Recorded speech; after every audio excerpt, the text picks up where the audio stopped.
जय हिंद फ्रेंड्स, आप सभी का एक बार फिर से स्वागत है जीके मिलेनियर्स में। आइए हम बात करने वाले हैं आज जेपीएससी प्रैक्टिस सेट। आज हम बात करेंगे सेट 5 को और बात करने वाले हैं आज हम पेपर 1 के बारे में। बता दें कि इससे जुड़े पूरे 100 प्रश्न आज होंगे। टोटल आपके पूरे सिलेबस बेस्ड क्वेश्चंस होंगे। एक बार आप लास्ट तक देखिएगा, उसके बाद आप खुद डिसाइड कीजिएगा कि ये सेट जो है वो कैसा सेट था। तो ये आपके ऊपर है, आप खुद देखें और खुद ये एनालाइज करें कि कैसा सेट आपके लिए ये तैयार किया गया है। साथ ही साथ आज का ये कट ऑफ जो होगा वो आपके लिए 60 होगा। अगर आप 60% इसमें क्रॉस कर लेते हैं, यानी 60 क्वेश्चंस को भी अगर आप सही सही सॉल्व कर लेते हैं, तो समझ लीजिए कि आपका बहुत अच्छा तैयारी है। निश्चित ही ये थोड़ा सा लेवल क्वेश्चन का अच्छा लेवल रखा गया है। तो देखिए, एक एक करके शुरू करते हैं और सारे प्रश्नों को आप बनाते चलें। साथ ही साथ आप एक कॉपी और पेन रखें और देखते जाएं कि आपके टोटल कितने प्रश्न जो वो सही होते हैं। ये भी आप जरूर देखते चलें ताकि आपको पता चले कि हमारा तैयारी जो वो अभी तक कह सकते हैं कि कहाँ तक पहुँचा है और किस लेवल तक तैयारी जो वो अभी तक मेरा हो चुका है। चलिए शुरू करते हैं एक एक करके हम सारे प्रश्नों को। सबसे पहला सवाल है आज का पहला सवाल है कि निम्न में से किनका संबंध बुद्ध के जीवन से था। अब यहाँ पे कुछ राज्य दिए हुए हैं, इनमें से बताया जा रहा है कि कौन सा राज्य जो है वो बुद्ध के जीवन से संबंधित है। तो बुद्ध के जीवन से ऑप्शन देख सकते हैं अवंती, गांधार, कोसल और मगध। तो इसमें से इसका सही आंसर होगा ऑप्शन डी, यानी 3 और 4। साथ ही साथ याद रखेंगे कोसल और मगध। कोसल और मगध जो है ये कह सकते हैं कि बुद्ध के जीवन से संबंधित रहा है। जैसे आप सभी को पता ही होगा बुद्ध के जीवन के बारे में कि 6 वर्ष की कठोर तपस्या के बाद 35 वर्ष की उम्र में लगभग उरुवेला नामक स्थान, जो कि निरंजना नदी के किनारे, आप याद रखेंगे निरंजना नदी या फल्गु की सहायक नदी थी। फल्गु की सहायक नदी है जो कि इसमें काफ़ी निरंजना नदी जिसमें काफ़ी कम पानी देखने को मिलता है, लेकिन फिर भी याद रखेंगे यह फल्गु की सहायक नदी है, निरंजना नदी। इसी नदी के किनारे उरुवेला स्थान भी आप याद रखेंगे। उरुवेला नामक स्थान पर गौतम बुद्ध को ज्ञान की प्राप्ति होती है। अगर पूछा जाए कि वो वृक्ष कौन सा था, तो पीपल वृक्ष था। पीपल वृक्ष के नीचे ही उनको ज्ञान की प्राप्ति हुई थी। उर्वेला अगर बात करें तत्कालीन मगध साम्राज्य में स्थित था और सर्वाधिक उपदेश इन्होंने श्रावस्ती नामक स्थान पर दिया था। तो सर्वाधिक उपदेश जो इन्होंने श्रावस्ती में दिया था। साथ ही साथ याद रखेंगे अगर बात करें कोसल के शासक जो प्रसेनजीत हैं, कोसल के शासक जो है वो प्रसेनजीत, और साथ ही साथ मगध के शासक बिंबिसार, ये दोनों भी जो थे वो बौद्ध के अनुयायी थे और ये दोनों भी याद रखेंगे गौतम बुद्ध के समकालीन रहे हैं। तो कोसल और मगध ये दोनों जो है राज्य जो है वो गौतम बुद्ध से संबंधित है। आगे चलते इसमें अगला सवाल है। अगला सवाल इसमें पूछा गया है कि निम्न में से किस बौद्ध साहित्य में महात्मा बुद्ध के नैतिक एवं सिद्धांत संबंधित प्रवचन संकलित है। किस बौद्ध साहित्य में महात्मा बुद्ध के नैतिक एवं सिद्धांत संबंधित प्रवचन संकलित जो है वो इसमें शामिल किया गया है। ऑप्शन आप देख सकते हैं सूत पीटक, विनय पीटक, अभिधम पीटक या जातक कथाएं। तो याद रखेंगे इसका सही आंसर होगा ऑप्शन ए, यानी सूत पीटक में इसके नैतिक एवं सिद्धांत से संबंधित प्रवचन का संकलन किया गया है। आगे चलते हैं इसमें नेक्स्ट क्वेश्चन है कि गुप्त सम्राट जिसने हुनों को पराजित किया था, वह गुप्त सम्राट आप बताइए जिन्होंने हुनों को पराजित किया था। तो उस गुप्त सम्राट का नाम क्या था, ये आपको बताना है। तो इसका सही आंसर होगा ऑप्शन सी, यानी अस्कंदगुप्त याद रखेंगे। अस्कंदगुप्त इसका सही आंसर हो जाएगा। अस्कंदगुप्त ने ही हुन सम्राट को पराजित करके कह सकते हैं कि ये अपने शासन जो वो स्थापित किया था। जैसे आप गुप्त सम्राट अस्कंदगुप्त ने हुनों को पराजित किया था। अस्कंदगुप्त राज सिंहासन पर बैठते ही जूनागढ़ अभिलेख में मलेच्छ के रूप में उल्लेखित हुनों का सामना करना पड़ा था, जिसमें अस्कंदगुप्त विजय हुए थे। तो ये आप फैक्ट को याद रखेंगे, अस्कंदगुप्त इसका सही आंसर हो जाएगा। साथ ही साथ याद रखेंगे गुप्त वंश जो है वो तीसरी सदी में इसकी स्थापना की गई थी श्रीगुप्त के द्वारा। तो अगर पूछा जाए कि गुप्त वंश की स्थापना किसके द्वारा की गई थी, तो श्रीगुप्त के द्वारा इसकी स्थापना की गई थी। याद रखेंगे इसमें प्रथम महान सम्राट जो माना जाता है गुप्त शासक में, वो प्रथम महान सम्राट माना जाता है वो चंद्रगुप्त प्रथम को ही सबसे पहला जो वो प्रथम कह सकते हैं कि ऐसा सम्राट माना जाता है जो कि प्रतापी शासक, या तो कह सकते हैं कि महान सम्राट के रूप में, जिसने लिच्छवी राजकुमारी से विवाह किया था और महाराजा धीराज की उपाधि भी धारण की थी, चंद्रगुप्त प्रथम। अब यहाँ पे चंद्रगुप्त मौर्य से आप कंफ्यूजन नहीं करेंगे। चंद्रगुप्त मौर्य जो है वो मौर्य वंश से संबंधित है, जबकि चंद्रगुप्त प्रथम और चंद्रगुप्त द्वितीय, जिसको विक्रमादित्य कहा जाता है, ये दोनों जो है वो गुप्त वंश से संबंधित है। साथ ही साथ स्कंदगुप्त से संबंधित एक और फैक्ट याद रखेंगे, गिरनार पर्वत पर सुदर्शन झील का निर्माण जो है वो स्कंदगुप्त के द्वारा करवाया गया था। तो याद रखेंगे, इतना फैक्ट आपके काम आ सकता है, यहाँ से रिलेटेड प्रश्न पूछे जा सकते हैं। चलिए आगे चलते हैं। अगला सवाल है कि कौटिल्य के अर्थशास्त्र में कितने अभिकरणों में विभाजित है। तो कौटिल्य के अर्थशास्त्र जो वो कितने अभिकरणों में विभाजित है। अब यहाँ पे दो शब्द आपको देखने को मिलता है, एक अभिकरण और दूसरा प्रकरण। एक तो आता है अभिकरण और दूसरा है प्रकरण। ये दो शब्द आपको यहाँ पे देखने को मिलता है। अब सबसे पहले अगर पूछा जाए तो कौटिल्य में अर्थशास्त्र में अगर अभिकरणों की संख्या अगर पूछा जाए तो ये टोटल होता है 15। अभिकरण जो वो टोटल 15 है, जबकि प्रकरण टोटल अगर बात करें तो 180 प्रकरण इसमें कुल है। तो याद रखेंगे 15 अभिकरण और 180 प्रकरण जो है वो कौटिल्य के अर्थशास्त्र में देखने को मिलता है। साथ ही साथ एक चीज और याद रखेंगे, प्रकरण में अगर बात करें इसमें छठा अभिकरण है, छठा अभिकरण जो है उसमें सप्तांग सिद्धांत की उल्लेख मिलता है, सप्तांग सिद्धांत का उल्लेख भी मिलता है। अब सप्तांग सिद्धांत है क्या, या तो कई बार यहाँ से पूछा जाता है कि इनमें से कौन सा जो है वो सप्तांग सिद्धांत में शामिल नहीं है या सप्तांग सिद्धांत में शामिल नहीं था। तो इस तरह से सप्तांग सिद्धांत में अगर सबसे पहले बात करें तो स्वामी, उसके बाद आता है अमात्य के बाद आता है राष्ट्र के बाद अगर बात करें तो दुर्ग की बात अगर बात करें तो बल के बाद अगर बात करें तो कोष और सबसे अंत में आप याद रखते हैं मित्र। तो ये 7 ऐसे शब्द थे जो कि सप्तांग सिद्धांत में शामिल है, और ये छठा अभिकरण में देखने को मिलता है कौटिल्य के अर्थशास्त्र में। स्वामी, अमात्य, राष्ट्र, दुर्ग, बल, कोष और मित्र। तो कई बार सवाल पूछा जाता है इनमें से कौन सा सप्तांग सिद्धांत में शामिल नहीं है। 4 ऑप्शन आपको दे देगा, 3 यहाँ से कोई भी रहेगा और चौथा एक कोई दूसरा ऑप्शन आपको मिल सकता है। इस तरह से सवाल भी आपके पूछे जाते हैं। आगे चलते हैं। इसमें अगला सवाल है कि कनिष्क के शासनकाल में बौद्ध सभा किस नगर में आयोजित की गई थी। तो कनिष्क के शासनकाल में अगर पूछा जाए,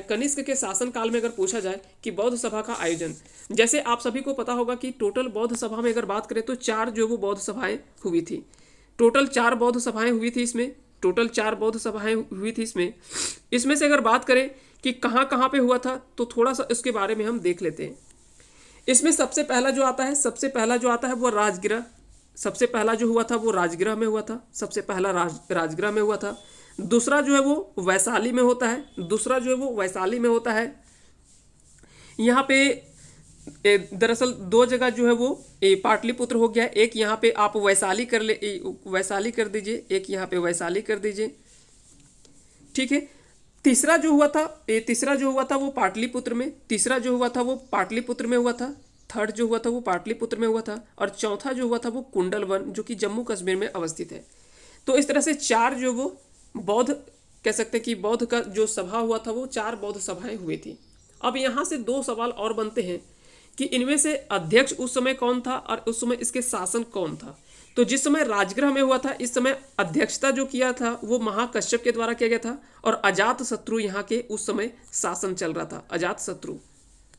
अजातशत्रु इसका नाम याद रखेंगे।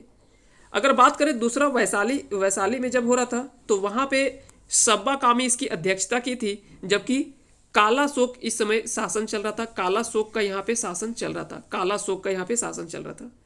तीसरी बौद्ध सभा अगर बात करें पाटलिपुत्र में, तो इस समय जो है वो मोगलीपुत्र तीस यहाँ की अध्यक्षता की थी, जबकि अशोक के ये शासनकाल में हुआ था।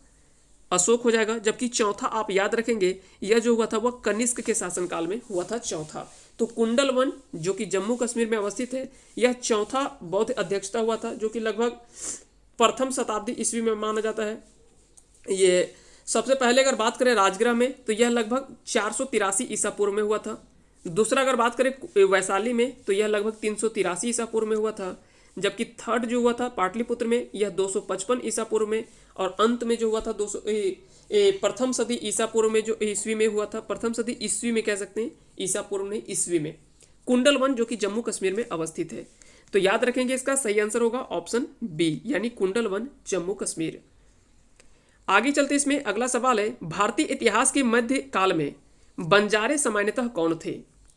तो यहाँ पे पूछा जा रहा है आपके एग्जाम के लिए, जो काफ़ी कह सकते हैं कि अच्छा सवाल है कि मध्यकाल में जो है वो बंजारे कौन थे, बंजारे कौन थे, तो इसके बारे में आपसे सवाल पूछा गया है। इसका सही आंसर होगा ऑप्शन डी यानी व्यापारी।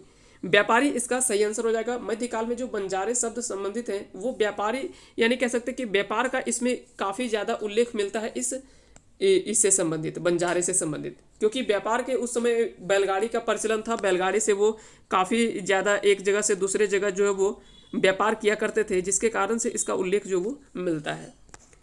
आगे चलते इसमें अगला सवाल है, अनेकांतवाद निम्न में से किसका क्रोड सिद्धांत एवं दर्शन है? अनेकांतवाद, अनेकांतवाद आप सभी को पता होगा यह जैन मत से संबंधित है, यह जैन मत से संबंधित है। अनेकांतवाद, अनेकांतवाद जो वो जैन मत से संबंधित है। साथ ही साथ यहाँ से और भी कई सारे सवाल पूछे जाते हैं, त्रिपिटक पूछे जाते हैं, त्रिरत्न पूछे जाते हैं, और भी कई तरह के सवाल जो है वो बौद्ध और जैन धर्म से सवाल आपके डेफिनेटली पूछा जाता है। तो इन सभी चीज़ों को याद रखेंगे। साथ ही साथ सिख धर्म के संस्थापक अगर बात करें तो गुरु नानक को माना जाता है, गुरु नानक ने ही सिख धर्म की स्थापना की थी, तो ये भी याद रखेंगे, जिनका जन्म 1469 में तलवंडी जिले में एक तलवंडी नामक स्थान पर हुआ था। तो याद रखेंगे ये सभी चीज को। आगे चलते हैं इसमें अगला सवाल है कि प्रसिद्ध विजय विठल मंदिर किसके 56 तक्षित स्तंभ संगीतमय स्वर निकालते हैं, यह कहाँ अवस्थित है? प्रसिद्ध विजय विठल मंदिर जिसके 56 तक्षित स्तंभ संगीतमय स्वर निकालते हैं, यह कहाँ अवस्थित है? तो याद रखेंगे इसका सही आंसर होगा ऑप्शन डी यानी हम्पी में। प्रसिद्ध विजय विठल मंदिर अगर बात करें तो यह संगीत विजयनगर साम्राज्य की अगर बात करें राजधानी जो कि हम्पी में यह जो है वो विजयनगर साम्राज्य की उस समय राजधानी भी हुआ करती थी। साथ ही साथ याद रखेंगे इसका निर्माण जो वो विजयनगर साम्राज्य के तुलु वंश के महाप्रतापी राजा कृष्णदेव राय के द्वारा करवाया गया था, कृष्णदेव राय के द्वारा करवाया गया था, कृष्णदेव राय। तो याद रखेंगे यह विजयनगर साम्राज्य के तुलु वंश के शासक थे, जो कह सकते हैं कि काफी प्रतापी शासक के रूप में माना जाता है, कृष्णदेव राय। तो ये नाम याद रखेंगे और इसका सही आंसर होगा ऑप्शन डी यानी हम्पी में। आगे चलते इसमें अगला सवाल है कि निम्नलिखित में से कौन ब्रिटिश शासन की दौरान भारत में रैयतवारी बंदोबस्त के प्रारंभ किए जाने से संबंध था? ऑप्शन आप देख सकते हैं, इस तरह से ऑप्शन दिया हुआ है, ऑप्शन आप देख सकते हैं। ऑप्शन जैसे एक एक करके हम सारे ऑप्शन को देख लेते हैं कौन कौन से ऑप्शन है। जैसे है लॉर्ड कॉर्नवालिस, अलेक्जेंडर रीड और थॉमस मुनरो। तो इसमें से जो सही आंसर हो जाएगा ऑप्शन सी यानी 2 और 3 इसका सही आंसर हो जाएगा। अलेक्जेंडर रीड और थॉमस मुनरो ये दो जो है वो इससे संबंधित है। वहीं अगर बात करें लॉर्ड कॉर्नवालिस तो इन्होंने 1793 ईस्वी में बंगाल में अस्थाई बंदोबस्त यानी भू राजस्व व्यवस्था जिसको कहते हैं उसको प्रारंभ किया था।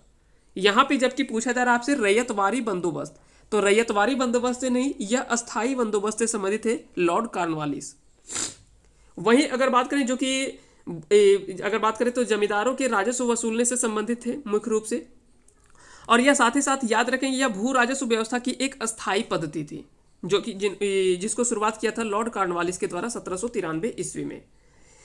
दूसरा अगर बात करें तो यहाँ पे एक और चीज मिलता है रैयतवारी बंदोबस्त। रैयतवारी बंदोबस्त अगर बात करें तो इस दक्षिण भारत के मद्रास प्रांत में रैयतवारी जो कि कह सकते हैं कि किसानों से प्रत्यक्ष रूप से संबंधित थी, जिसका प्रारंभ कैप्टन अलेक्जेंडर रीड और थॉमस मुनरो के द्वारा करवाया गया था। ये भी 1793 ईस्वी में कराया गया था, लेकिन यह दक्षिण भारत जो कि मद्रास प्रांत याद रखेंगे उस समय मद्रास प्रांत थी, वहाँ पे ये इसकी शुरुआत हुई थी।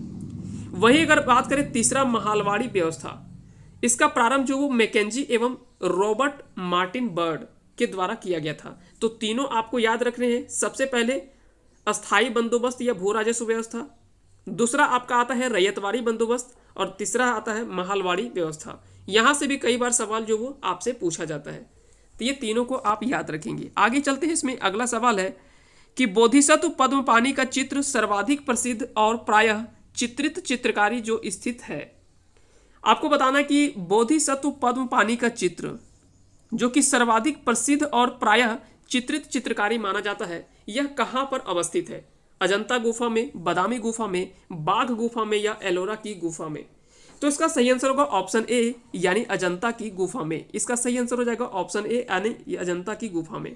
याद रखेंगे अजंता की गुफाएं बौद्ध धर्म की महायान शाखा से संबंधित है। तो अगर पूछा जाए कि यह बौद्ध धर्म के किस शाखा से संबंधित है, तो यह याद रखेंगे बौद्ध धर्म की महायान शाखा से संबंधित है। याद रखेंगे इसमें चित्रित चित्रकारी, कई तरह के चित्रित आपको चित्रकारी देखने को मिलता है। इसमें अजंता की गुफा संख्या 17, इसमें अजंता की गुफा संख्या 17 आप सभी को पता होगा। इसमें पहले हम चर्चा कर चुके हैं कि कुल 34 गुफा इसमें देखने को मिलता है, जिसमें बौद्ध के कितने हैं, जैन के कितने हैं, ये सभी हम पहले डिस्कस कर चुके हैं। इसके पहले वाले सेट में हम इसके सारे प्रश्नों को हम देखे थे। क्योंकि हम जितने भी सेट ला रहे हैं उसमें कोशिश कर रहे हैं कि जो भी टॉपिक हो वहाँ से सारे क्वेश्चन को जो है वो कवर किया जा सके। इसीलिए एक एक करके अगले जब अगला हम सेट लाएंगे तो हो सकता है इसके अलावे भी कुछ एलोरा गुफा को कवर कर लेंगे, अगला में हम बाघ गुफा को कवर करते हुए चलेंगे, ताकि यहाँ से जितने भी सवाल आपसे पूछा जाए वो कवर हो जाए। अब याद रखेंगे यह जो गुफा है, गुफा नंबर 17, इसको चित्र का चित्रशाला कहा जाता है। यानी इस 17वें गुफा में जितने भी चित्र आपको मिलते हैं इसे चित्रशाला के नाम से जाना जाता है। यानी चित्रों का कह सकते हैं कि घर कह सकते हैं, चित्रों का ग्रह कह सकते हैं, इसे चित्रशाला के नाम से जाना जाता है। इसमें बुद्ध के जन्म, जीवन, महाविनिष्क्रमण एवं महापरिनिर्वाण की घटनाओं से संबंधित कई सारे चित्र आपको चित्रित किए गए हैं। तो याद रखेंगे इसका सही आंसर होगा ऑप्शन ए यानी अजंता की गुफा। आगे चलते हैं, इसमें अगला सवाल है कि मोंटेग्यू चेम्सफोर्ड प्रस्ताव किससे संबंधित थे? मोंटेग्यू चेम्सफोर्ड प्रस्ताव किससे संबंधित थे? तो देखते हैं कितने लोगों को पता होगा। सबसे पहले तो आपको पता होना चाहिए मोंटेग्यू चेम्सफोर्ड सुधार यह आया कब था? तो 1919 आपको यह डेट याद रखनी है। 1919 में आया था, 1919 में आया था मोंटेग्यू चेम्सफोर्ड सुधार। हालांकि इसे जो जारी किया गया था वो 1918 में ही जारी किया गया था। आइए थोड़ा सा समझ लेते हैं इसके बारे में। तो दरअसल क्या था कि मोंटेग्यू चेम्सफोर्ड रिपोर्ट जो वो तत्कालीन भारत के सचिव जो है वो मोंटेग्यू उस समय थे, सचिव जो थे मोंटेग्यू थे, जबकि चेम्सफोर्ड उस समय वायसराय थे, वायसराय था। ये दोनों के विचार विमर्श के उपरांत ही वर्ष 1918 में जारी किया गया और इस रिपोर्ट में व्यापक संवैधानिक सुधारों को, संवैधानिक सुधार से संबंधित था, जिसकी घोषणा की गई थी 1918 में सर्वप्रथम। बाद में इसी रिपोर्ट के आधार पर 1919 का भारत शासन अधिनियम आपने पढ़ा होगा। 1919 का जो भारत शासन अधिनियम था, जो कि यह 1947 तक भारतीय संवैधानिक कानून का आधार भी बना रहा बाद में।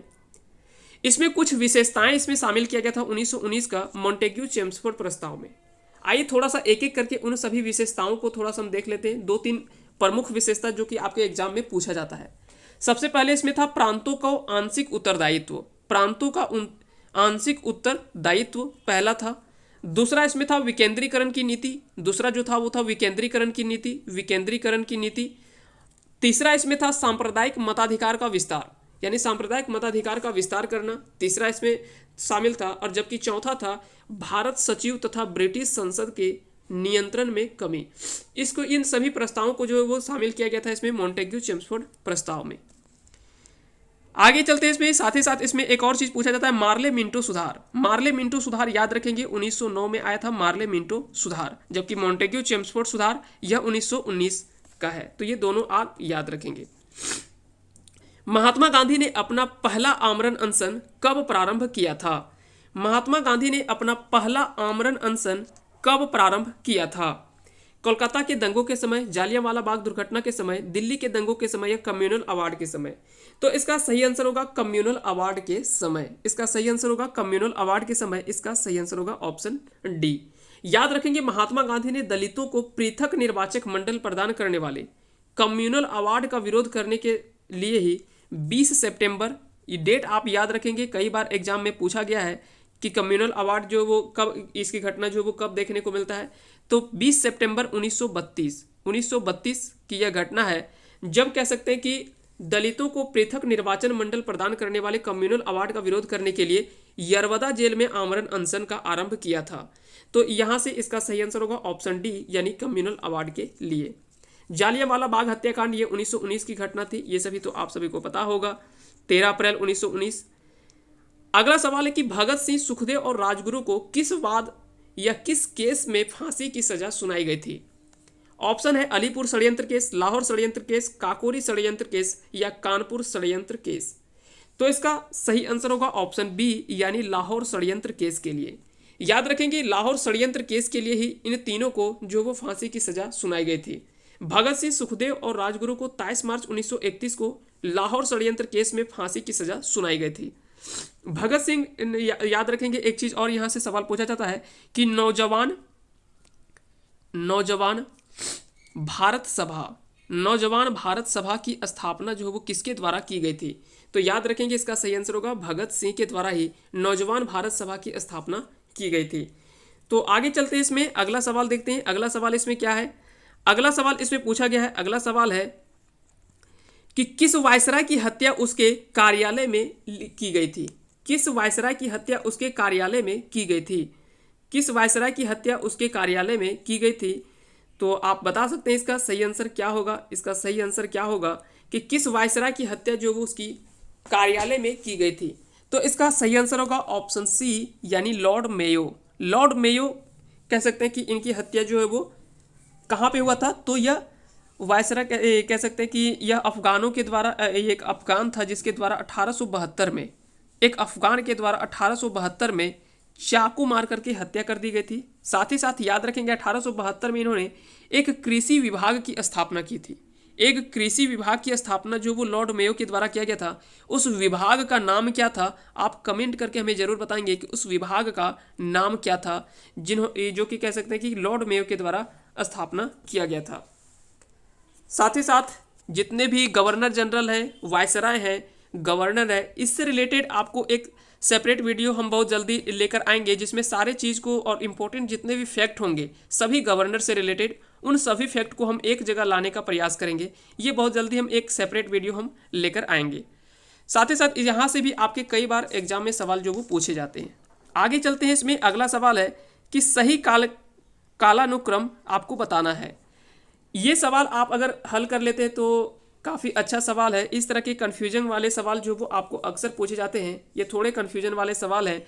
जैसे अहमदाबाद मिल हड़ताल, खेड़ा सत्याग्रह, जालियांवाला बाग हत्याकांड और अगला है खिलाफत आंदोलन। तो दो घटना जो है वो 1918 की है, जबकि दो घटना जो है वो 1919 की घटना है। आपको बताना कि इसमें से सही क्रम क्या होगा। तो सबसे पहले याद रखेंगे 1918 गुजरात का खेड़ा में जो है वो, गुजरात के खेड़ा नामक खेड़ा जिला एक है, वहाँ पे 1918 में यह घटना हुई थी। तो खेड़ा सत्याग्रह 1918 में गुजरात में यह अवस्थित है। और साथ ही साथ याद रखेंगे इसमें यह कर वसूली से रिलेटेड जो था, इससे संबंधित था, जिसको किसानों ने कर वसूली को नहीं देने से कह सकते हैं कि उसको लेकर के यह सत्याग्रह किया गया था। और अगला है अहमदाबाद मिल हड़ताल। दूसरा जो है वो अहमदाबाद मिल हड़ताल, यह मार्च 1918 में किया गया था। तो याद रखेंगे ये खेड़ा सत्याग्रह जो हुआ था वो मार्च से पहले ही हुआ होगा, तभी इसको पहले रखा गया है। उसके बाद यह मार्च 1918 में हुआ था। याद रखेंगे खेड़ा सत्याग्रह को जो वो प्रथम असहयोग आंदोलन के रूप में भी कहा जाता है। तो खेड़ा सत्याग्रह को प्रथम असहयोग आंदोलन भी कहा जाता है। दूसरा अहमदाबाद मिल हड़ताल की अगर बात करें तो यह मार्च 1918 में हुआ था। तीसरा अगर बात करें तो खिलाफत आंदोलन, यह मार्च 1919 में। खिलाफत आंदोलन की अगर बात करें तो यह मार्च 1919 में अली बंधु के द्वारा किया गया था। अली बंधु में अगर बात करें, अली बंधु में अगर आपसे पूछा जाए तो इसमें दो भाई थे, मोहम्मद अली और शौकत अली। मोहम्मद अली और शौकत अली, इसके साथ ही कई सारे मुस्लिम नेता भी थे, अनेक मुस्लिम नेता भी थे इसके साथ में, लेकिन मुख्य रूप से जो माना जाता है वो ये अली बंधु के द्वारा यह किया गया था खिलाफत आंदोलन। उसके बाद सबसे लास्ट में आता है जालियांवाला बाग हत्याकांड। तो इस तरह से इसका सही क्रम अगर देखा जाए तो होगा 2 1 4 3। इसका सही क्रम होगा 2 1 4 3। सबसे पहले खेड़ा सत्याग्रह, फिर अहमदाबाद मिल हड़ताल, फिर खिलाफत आंदोलन, यानी 1, 2, फिर आ जाएगा 3 और आएगा 4। तो इस तरह से इसका जो है वो सही क्रम हो जाएगा। आगे चलते इसमें अगला सवाल है कि निम्न में से कौन से समूह संबंधित नहीं है। अब आपको बताना है इन चारों में से कौन सा जो है एक अलग है, नीस, बालू का पत्थर, चूना पत्थर या सैल। तो इसमें से आपको बताना है कि इनमें से कौन सा जो है वो अलग है। तो याद रखेंगे इसका सही आंसर होगा ऑप्शन ए यानी नीस। नीस जो वो रूपांतरित चट्टान है, नीस जो है यह रूपांतरित चट्टान है, यह जो है वो रूपांतरित चट्टान है। जबकि अगर अलग बात करें ये तीनों की, बाकी तीन अगर बात करें बालू का पत्थर, चूना पत्थर और सेल, ये सभी जो वो अवसादी चट्टान के अवसादी चट्टान है, ये सभी जो वो अवसादी चट्टान के भाग हैं। तो याद रखेंगे इसका सही आंसर होगा ऑप्शन ए यानी नीस। अब नीस के बारे में थोड़ा सा याद रखेंगे, यह कंग्लोमरेट तथा बड़े कणों वाली आग्नेय चट्टान रूपांतरित होकर नीस में बदल जाती है, नीस में बदल जाती है। नीस का प्रमुख अगर बात करें खनिज जो है वो फेल्सपार है। तो अगर बात करें नीस का प्रमुख खनिज जो है वो किस नाम से जाना जाता है, तो इसे फेल्सपार के नाम से जाना जाता है। फेल्सपार के नाम से इसे जाना जाता है, इसका याद रखेंगे, फेल्सपार इसका सही आंसर होता है। आगे चलते इसमें अगला सवाल है निम्न में से कौन सा पूर्व से पश्चिम की ओर पर्वत शिखरों का सही क्रम है। आपको बताना कि पर्वत शिखर में पूर्व से पश्चिम की ओर बात किया जा रहा है, पूर्व से पश्चिम की ओर कि सही क्रम इनमें से कौन सा होगा। इसमें आप ऑप्शन देख सकते हैं, इसमें एवरेस्ट, कंचनजंगा, अन्नपूर्णा और धौलागिरी, ये 4 पर्वत की बात की गई है। यहाँ पे बात किया गया पूर्व से लेकर पश्चिम की ओर। तो 4 पर्वत के बारे में आपको बताना है, पूर्व से लेकर पश्चिम की ओर आपको बताना है। तो इसका सही आंसर सबसे पहले आ जाएगा कंचनजंगा, सबसे पहले आएगा कंचनजंगा सबसे पहले आएगा। उसके बाद जो कि आपको पता होगा सिक्किम में अवस्थित है और इसकी ऊंचाई अगर बात करें तो 8598 मीटर इसकी ऊंचाई है कंचनजंगा। फिर आता है एवरेस्ट जो कि नेपाल में अवस्थित है, जिसे सागर माथा के नाम से भी वहाँ पे जाना जाता है। 8850 मीटर इसकी ऊंचाई है। उसके बाद आता है अन्नपूर्णा और अंत में आता है धौलागिरी। तो ये चारों पर्वत के सही क्रम आपको पूर्व से पश्चिम की ओर बताना था, तो ये सही आंसर हो जाएगा ऑप्शन बी। आगे चलते इसमें अगला सवाल है निम्नलिखित में से कौन सा युग्म सही सुमेलित नहीं है। इनमें से बताना कि कौन सा सही सुमेलित नहीं है। ऑप्शन आप देख सकते हैं, सरदार सरोवर बांध, नर्मदा नदी, तिलैया बांध, दामोदर नदी, गांधी सागर बांध, चंबल नदी या नागार्जुन सागर बांध, कृष्णा नदी। तो इसका जो सही आंसर होगा ऑप्शन बी यानी तिलैया बांध या दामोदर नदी पर नहीं, यह बराकर नदी पर अवस्थित है। हालांकि ये सहायक नदी है, लेकिन अगर बात करें एग्जैक्ट लोकेशन तो यह बराकर नदी पर अवस्थित है। बराकर नदी भले बाद में जाकर के ये दामोदर में ही मिलती है, लेकिन इसका अगर पूछा जाए कि तिलैया बांध किस नदी पर अवस्थित है तो इसका सही आंसर होगा बराकर नदी पर। तो इस तरह से इसका सही आंसर होगा ऑप्शन बी। बाकी सभी सुमेलित है। सरदार सरोवर बांध यह नर्मदा नदी पर अवस्थित है, गांधी सागर बांध यह चंबल नदी पर है, गांधी सागर, जवाहर सागर और राणा प्रताप सागर ये तीनों जो है वो चंबल नदी पर अवस्थित है। तो ये तीनों भी कई बार पूछे जाते हैं कि गांधी सागर, जवाहर सागर और राणा प्रताप सागर ये तीनों बांध जो वो किस नदी पर अवस्थित है, तो यह चंबल नदी पर अवस्थित है। नागार्जुन सागर बांध यह कृष्णा नदी पर अवस्थित है। आगे चलते इसमें अगला सवाल देखते हैं कि भारतीय प्रायद्वीप की दूसरी सबसे ऊंची चोटी कौन है। भारतीय प्रायद्वीप की सबसे ऊंची चोटी सबसे पहले तो आपको पता होना चाहिए। तो भारतीय प्रायद्वीप आखिर में कहेंगे किसे, तो दक्षिण भारत की सबसे ऊंची चोटी, जिसे प्रायद्वीप भारत के नाम से भी जाना जाता है। तो यहाँ की सबसे ऊंची चोटी जो है वो अनाईमुडी है। अनाईमुडी याद रखेंगे, यहाँ पे इधर से आता है पश्चिमी घाट और इधर से आता है आपका पूर्वी घाट, और यहीं पर है नीलगिरी पर्वत, और नीलगिरी पर्वत में ही है एक तो आता है अनाईमुडी, यह तो सबसे ऊंची चोटी है, और दूसरा जो है वो दोदा बेटा यह प्रायद्वीपीय भारत की दूसरी सबसे ऊंची चोटी है जिसका नाम है दोदा बेटा। तो इसका सही आंसर होगा ऑप्शन सी। इसकी ऊंचाई अगर पूछा जाए तो यह 2637 हो जाएगा। इसका सही आंसर 2637 मीटर इसकी ऊंचाई है। वही अगर बात करें सबसे ऊंची चोटी, दक्षिण भारत की सबसे ऊंची चोटी या प्रायद्वीप भारत की सबसे ऊंची चोटी, तो इसकी ऊंचाई जो है वो कुल है 2694 मीटर। तो याद रखेंगे यह दक्षिण भारत की सबसे ऊंची चोटी है, जबकि दक्षिण भारत की दूसरी सबसे ऊंची चोटी जो है वो दोदा बेटा है। कालसूबाई याद रखेंगे, कालसूबाई जो है यह पश्चिमी घाट, जो पश्चिमी घाट है, पश्चिमी घाट की सबसे उत्तरोत्तम अगर बात करें पर्वत तो यहाँ पे है कालसूबाई।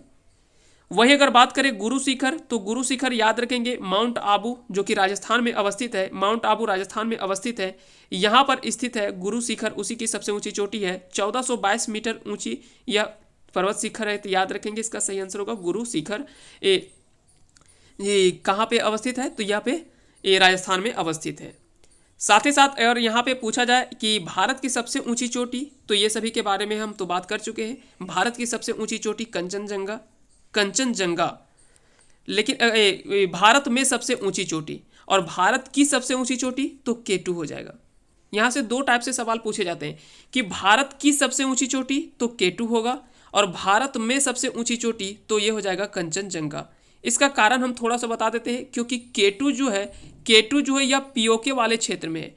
केटू जो है वो पीओके वाले क्षेत्र में है और अभी आपको पता होगा पीओके वर्तमान में पाक ऑक्यूपाइड कश्मीर इसको पूरा नाम है, जो कि पाकिस्तान के द्वारा अधिकृत है, जिसके कारण से भारत में नहीं कह सकते। भारत की सबसे ऊंची चोटी हम केटू को मानते हैं और ये भारत की है भी, लेकिन वर्तमान में जो यह सीमा है वह पाकिस्तान के अंतर्गत है, इसीलिए भारत की सबसे ऊंची चोटी केटू को मान सकते हैं। लेकिन भारत में सबसे ऊंची चोटी अगर बात करें तो यह कंचनजंगा में अवस्थित है, कंचनजंगा है, जो कि कहाँ पे अवस्थित है, सिक्किम में है। तो इस तरह से सभी फैक्ट को आप याद रखेंगे। घोड़े की नाल के आकार की सुरंग, अटल सुरंग की कुल लंबाई कितनी है? आपको बताना, ये भी काफ़ी अच्छा सवाल है और इस तरह के सवाल आपको निश्चित ही एग्जाम में देखने को मिलेगा। तो याद रखेंगे विश्व की सबसे लंबी राजमार्ग सुरंग के नाम से जाना जाता है, जिसका नाम बदलकर अटल सुरंग कर दिया गया है। अटल सुरंग जो वो नाम बदलकर इसका अटल सुरंग कर दिया गया है। तो आपको बताना है कि अटल सुरंग की कुल लंबाई कितनी है। तो याद रखेंगे इसकी कुल लंबाई जो वो 9 किलोमीटर 9.02 किलोमीटर इसकी कुल लंबाई है। जबकि अगर बात करें इसकी चौड़ाई तो 10.5 मीटर जो है लगभग इसकी चौड़ाई है और लगभग 9 किलोमीटर, ये लगभग नहीं कह सकते कि 9 से अधिक ही है, 9 किलोमीटर लगभग इसकी लंबाई है। हिमाचल प्रदेश के मनाली और लद्दाख के लेह को जोड़ने वाली यह सुरंग है, जो कि कह सकते हैं कि 3 अक्टूबर 2020 को इसे चालू कर दिया गया। तो याद रखेंगे ये इंपॉर्टेंट फैक्ट, इन सभी को काफ़ी ये इंपॉर्टेंट सवाल भी है और यहाँ से आपको निश्चित ही सवाल देखने को मिलेगा। अगला सवाल है कि देश का सबसे बड़ा हवाई अड्डा जेवर हवाई अड्डा का निर्माण कहाँ किया जा रहा है? जेवर हवाई अड्डा, इसका निर्माण जो वो कहाँ पर किया जा रहा है, जो कि देश का सबसे बड़ा हवाई अड्डा माना जा रहा है कि यह देश का सबसे बड़ा हवाई अड्डा होगा। आइए देखते हैं ऑप्शन, इसमें से 4 ऑप्शन दिया हुआ है, अहमदाबाद, लखनऊ, जयपुर या ग्रेटर नोएडा। तो इसका सही आंसर होगा ग्रेटर नोएडा में यह निर्माणाधीन अभी कह सकते हैं। यह 29,500 करोड़ की लागत से 29,500 करोड़ की लागत से यह निर्माण किया जा रहा है। ज्यूरिख इंटरनेशनल और नोएडा इंटरनेशनल एयरपोर्ट लिमिटेड यानी नियाल, आप याद रख सकते हैं, Noida international airport limited, international कह सकते हैं कि एयरपोर्ट लिमिटेड नियाल के द्वारा और साथ ही साथ ज्यूरिख इंटरनेशनल, ये दोनों के द्वारा इसमें समझौता हुआ है और उसी के द्वारा यह निर्माण किया जा रहा है। याद रखेंगे कुल खर्च जो है वो 29,500 करोड़ की लागत इसमें माना गया है। तो इसका सही आंसर होगा ग्रेटर नोएडा में यह बन रहा है। आगे चलते इसमें अगला सवाल है कि इनमें से कौन सी नदी पुराणों में कालिंदी के नाम से प्रसिद्ध है? कौन सी नदी जो वो कालिंदी के नाम से प्रसिद्ध है? तो इसका सही आंसर होगा ऑप्शन बी यानी यमुना नदी। यमुना नदी याद रखिए ये यमुनेत्री ग्लेशियर से निकलती है, जिसकी सहायक नदी चंबल, क्षिप्रा, केन और ऋषिगंगा, ये सभी जो वो यमुना की सहायक नदियां हैं। अगला सवाल है इनमें से कौन सा सही सुमेलित नहीं है? आपको बताना है इनमें से कौन सा जो वो सही सुमेलित नहीं है। शुक्र यानी वीनस, वसंत या खिला हुआ, मंगल यानी मार्स युद्ध का देवता, अरुण यूरेनस स्वर्ग का भगवान, जबकि शनि सैटर्न समुद्र का भगवान। तो आपको बताना है इनमें से कौन सा जो वो सही सुमेलित नहीं है। तो इसमें आप बता सकते हैं कि इसका सही आंसर क्या होगा। तो याद रखेंगे इसका सही आंसर होगा ऑप्शन डी यानी शनि, सैटर्न। शनि को याद रखेंगे, शनि को जो है वह कृषि का देवता के नाम से जाना जाता है, कृषि का देवता कहा जाता है। जबकि समुद्र का देवता जो है यह वरुण को कहा जाता है, वरुण को जो है वो समुद्र का देवता कहा जाता है, जबकि शनि को जो है वह कृषि का देवता कहा जाता है। तो याद रखेंगे शनि को जो है वो कृषि का देवता कहा जाता है, इसलिए इसका सही जो है वो गलत आंसर होगा। बाकी सभी जो है वो सही है। शुक्र या वीनस को याद रखेंगे वसंत, खिला हुआ या सौंदर्य की देवी के नाम से जाना जाता है शुक्र ग्रह को। बुध ग्रह को वाणिज्य के नाम से जाना जाता है, जबकि मंगल ग्रह को युद्ध का देवता कहा जाता है। बृहस्पति को सभी व्यक्तियों एवं भगवानों का शासक कहा जाता है। बृहस्पति ग्रह को सभी व्यक्तियों व भगवानों का शासक कहा जाता है, जबकि शनि को कृषि का देवता, शनि को कृषि का देवता। वहीं अगर बात करें अरुण को, तो अरुण को स्वर्ग का देवता कहा जाता है, अरुण को स्वर्ग का देवता कहा जाता है, जबकि वरुण को समुद्र का देवता कहा जाता है। तो इस तरह के सवाल हो सकता है आपके एग्जाम में देखने को मिल जाए, तो आप निश्चित ही वहां से हल कर पाएंगे। आगे चलते इसमें अगला सवाल है कि भारत के निम्नलिखित राज्यों को उनके क्षेत्रफल के अवरोही क्रम में व्यवस्थित कीजिए। आपको बताना है कि क्षेत्रफल के अवरोही क्रम यानी घटते क्रम में आपको इसको सजाना है। तो इसका सबसे पहले हम देख लेते हैं, इसमें सबसे पहले इसका सही आंसर क्या होगा। तो सबसे पहले इसका सही आंसर होगा ऑप्शन डी, यानी छत्तीसगढ़, बिहार, पश्चिम बंगाल और झारखंड। हो सकता है कई लोगों को लगता होगा कि छत्तीसगढ़ की सीमा जो वो छोटा है, लेकिन याद रखेंगे इन चारों राज्यों में छत्तीसगढ़ की सीमा जो वो सबसे ज़्यादा है। 1,35,191 किलोमीटर वर्ग किलोमीटर में फैला हुआ है छत्तीसगढ़ राज्य। वहीं अगर बात करें बिहार की सीमा क्षेत्रफल की तो 94,163 किलोमीटर स्क्वायर। वहीं अगर बात करें पश्चिम बंगाल तो 88,752, जबकि झारखंड की अगर बात करें तो 79,714 या तो कहीं पे आपको 716 मिलता है। तो इस तरह से इसका सही अवरोही क्रम जो होगा वो हो जाएगा ऑप्शन डी। यहाँ पे आबादी के क्रम में अगर देखा जाए तो आबादी के क्रम में थोड़ा सा डिफरेंस यहाँ पे बहुत ज़्यादा आ जाता है।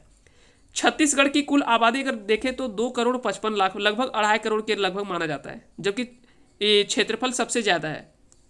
वहीं बिहार में अगर बात करें तो क्षेत्रफल काफ़ी कम है, 94,000 मात्र क्षेत्रफल है, लेकिन इसमें जनसंख्या अगर बात करें तो लगभग 10 करोड़ है।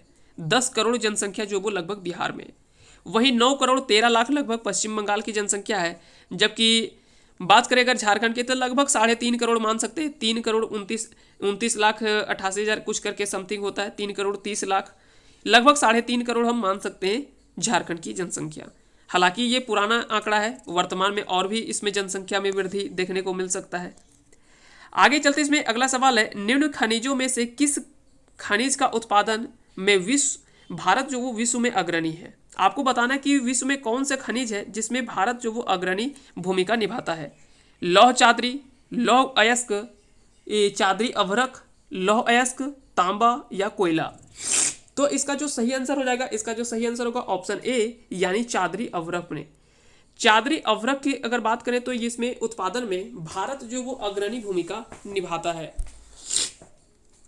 दरअसल अभ्रक को चमकदार सिलिकेट खनिज के रूप में भी जाना जाता है, याद रखेंगे, जिसमें ग्रेनाइट और अन्य चट्टानों या क्रिस्टल के रूप में कई सारे स्तरित संरचना होती है। चादरी अभ्रक अगर बात करें तो सबसे ज़्यादा भारत में तो आंध्र प्रदेश इसमें सबसे पहला आ जाता है, आंध्र प्रदेश, फिर आता है राजस्थान, राजस्थान के बाद अगर बात करें तो झारखंड। ये तीनों राज्य को भी आप याद रखेंगे। यहाँ पे जो वो अभ्रक के अगर बात करें तो उत्पादन की श्रेणी में ये तीनों राज्य जो वो बहुलता यहाँ पर देखने को मिलता है। आगे चलते इसमें अगला सवाल है, स्वतंत्रता पूर्व भारत के प्रथम लोकसभा अध्यक्ष कौन थे। अब यहाँ पे सवाल ये नहीं पूछा गया कि आपके स्वतंत्रता के पूर्व पूछा जा रहा है कि स्वतंत्रता के पूर्व जो है वो भारत के प्रथम लोकसभा अध्यक्ष कौन थे।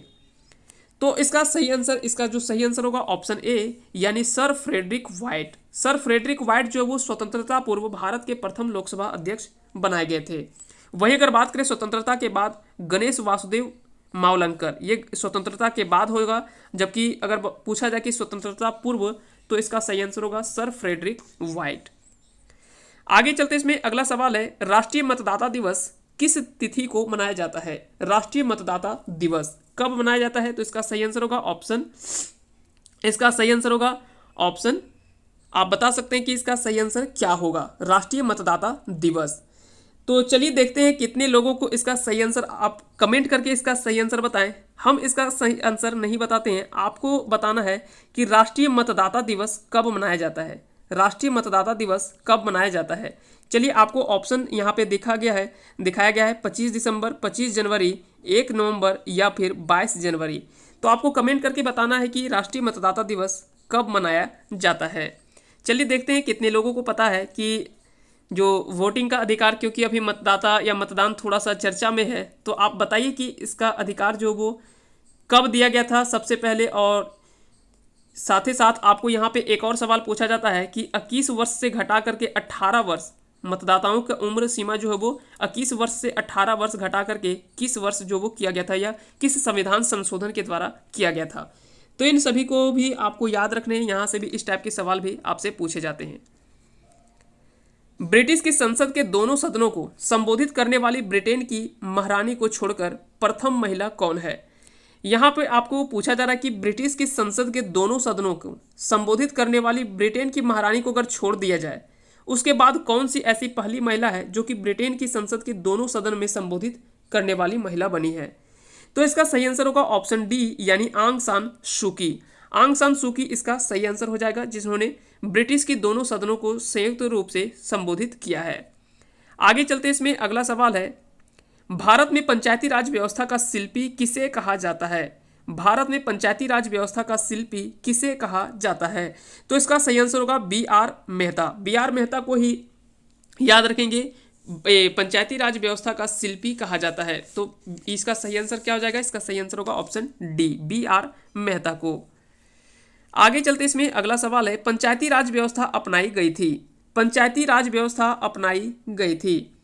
तो इसका याद रखेंगे, संविधान सभा में राज्य के नीति निर्देशक तत्वों के तहत आर्टिकल 40 में जो वो ग्राम पंचायत का उल्लेख मिलता है, सबसे पहले प्रावधान किया गया है, राज्यों को इनका गठन करने की शक्ति जो वो प्रदान की गई है। तो इसमें जो दरअसल यह स्थापना किया गया था वह लोकतंत्र की शक्तियों को विकेंद्रीकरण के लिए इसकी स्थापना की गई थी, पंचायती राज व्यवस्था को, जिसमें कह सकते हैं कि राज्यों को इनका गठन करने की शक्ति प्रदान की गई थी। अगर पूछा जाए तो सबसे पहले याद रखेंगे 1959 में नागौर जो कि राजस्थान में अवस्थित है, नागौर जो कि, और साथ ही साथ आपसे यहाँ से एक और सवाल पूछा जाता है कि पंचायती राज दिवस कब मनाया जाता है। पंचायती राज दिवस जो वो किस दिन मनाया जाता है, किस तारीख को मनाया जाता है। तो इसका भी आप आंसर कमेंट करके बता सकते हैं कि पंचायती राज दिवस कब मनाया जाता है। आगे चलते इसमें अगला सवाल है कि भारत की राष्ट्रपति की अनुपस्थिति में यदि उपराष्ट्रपति उपलब्ध नहीं है तो राष्ट्रपति की तरह निम्नलिखित में से कौन कार्य कर सकता है। अब यहाँ पे सवाल सबसे पहले तो बनता है कि जब राष्ट्रपति उपस्थित नहीं होते तो उनकी जो भूमिका निभाती है वो तो उपराष्ट्रपति के द्वारा होता है, लेकिन अगर उपराष्ट्रपति भी ना रहे तो उनके कार्यों का जो निर्वहन करते हैं वो भारत के प्रधान न्यायाधीश यानी सुप्रीम कोर्ट के जो मुख्य न्यायाधीश होते हैं वह इसकी भूमिका निभाते हैं। साथ ही साथ याद रखेंगे, अगर प्रधान न्यायाधीश भी ना हो, अगर ऐसा कंडीशन तो अभी तक वैसा नहीं देखा गया है कि तीनों में से कोई उपस्थित नहीं हो, लेकिन अगर प्रधान न्यायाधीश या मुख्य न्यायाधीश भी ना हो तो वैसे केसेस में यहाँ पे जो सीनियर न्यायाधीश होंगे, जो इसके सीनियर न्यायाधीश होंगे वो उसकी भूमिका में रहेंगे। तो याद रखेंगे इसका सही आंसर होगा ऑप्शन ए, भारत के प्रधान न्यायाधीश। आगे चलते इसमें अगला सवाल है कि लोक प्रशासन के जनक किसे माना जाता है। लोक प्रशासन के जनक किसे माना जाता है। तो इसका सही आंसर होगा ऑप्शन बी, यानी वुड्रो विल्सन। वुड्रो विल्सन को ही लोक प्रशासन के जनक के रूप में माना जाता है। तो इसका सही आंसर होगा ऑप्शन बी। अगला सवाल है कि introduction to the study of public administration पुस्तक के लेखक कौन है। Introduction to the study of public administration पुस्तक के लेखक कौन है। तो इसका सही आंसर होगा ऑप्शन बी, यानी हर्बर्ट साइमन। हर्बर्ट साइमन के द्वारा ही introduction to the study of public administration पुस्तक लिखा गया था। तो इसका सही आंसर होगा ऑप्शन बी। आगे चलते इसमें अगला सवाल है कि लोक प्रशासन के सिद्धांतों का स्वर्ण युग कब से कब तक माना जाता है। यानी कह सकते हैं कि कब के टाइम पीरियड को लोक प्रशासन के सिद्धांतों का स्वर्ण युग कहा जाता है। तो इसका जो सही आंसर होगा ऑप्शन डी, ऑप्शन इसका सही आंसर हो जाएगा। इसका सही आंसर होगा ऑप्शन डी, यानी 1927 से लेकर 1937 तक इसका सही आंसर हो जाएगा। तो इसका सही आंसर होगा ऑप्शन डी। आगे चलते इसमें अगला सवाल है, अगला सवाल है कि पोस्ट कॉर्ब का सिद्धांत प्रतिपादित किया था। पोस्ट कॉर्ब का सिद्धांत प्रतिपादित किया था। तो इसका सही आंसर होगा लूथर गुलिक के द्वारा ही पोस्ट कॉर्ब का सिद्धांत जो वो प्रतिपादित किया गया था। अब सवाल उठता है कि आखिर में ये पोस्ट कॉर्ब है क्या। तो इसका फुल फॉर्म होता है planning organising staffing directive coordinating reporting and positive post, इसका जो होता है वो सही आंसर होता है। तो याद रखेंगे पोस्ट कॉर्प इसका फुल फॉर्म होता है। तो इसका सही आंसर होगा ऑप्शन ए यानी लूथर गुलिक। आगे चलते इसमें अगला सवाल है कि मूल्यह्रास को अन्य किस नाम से जाना जाता है। मूल्यह्रास को अन्य किस नाम से जाना जाता है। घिसावट व्यय, पूंजी अवमूल्यन, पूंजी उपभोग भत्ता या स्थिर पूंजी उपभोग। तो इसका सही आंसर होगा ऑप्शन डी यानी उपयुक्त सभी। याद रखेंगे मूल्यह्रास जो होता है इसे घिसावट व्यय, पूंजी अवमूल्यन, पूंजी उपभोग भत्ता या फिर स्थिर पूंजी उपभोग, ये सभी के नाम से जाना जाता है। तो हो सकता है कई बार आपको एग्जाम में मूल्यह्रास के जगह पे इन सभी अगर शब्दों का उल्लेख किया जाए तो आप घबराए नहीं, ये सभी जो नाम है वो एक ही नाम है, इसके जगह पे इन नामों का भी उल्लेख होता है। अगला सवाल है कि जीएनपी और जीडीपी अंतर निम्नलिखित में से किसकी बराबर है।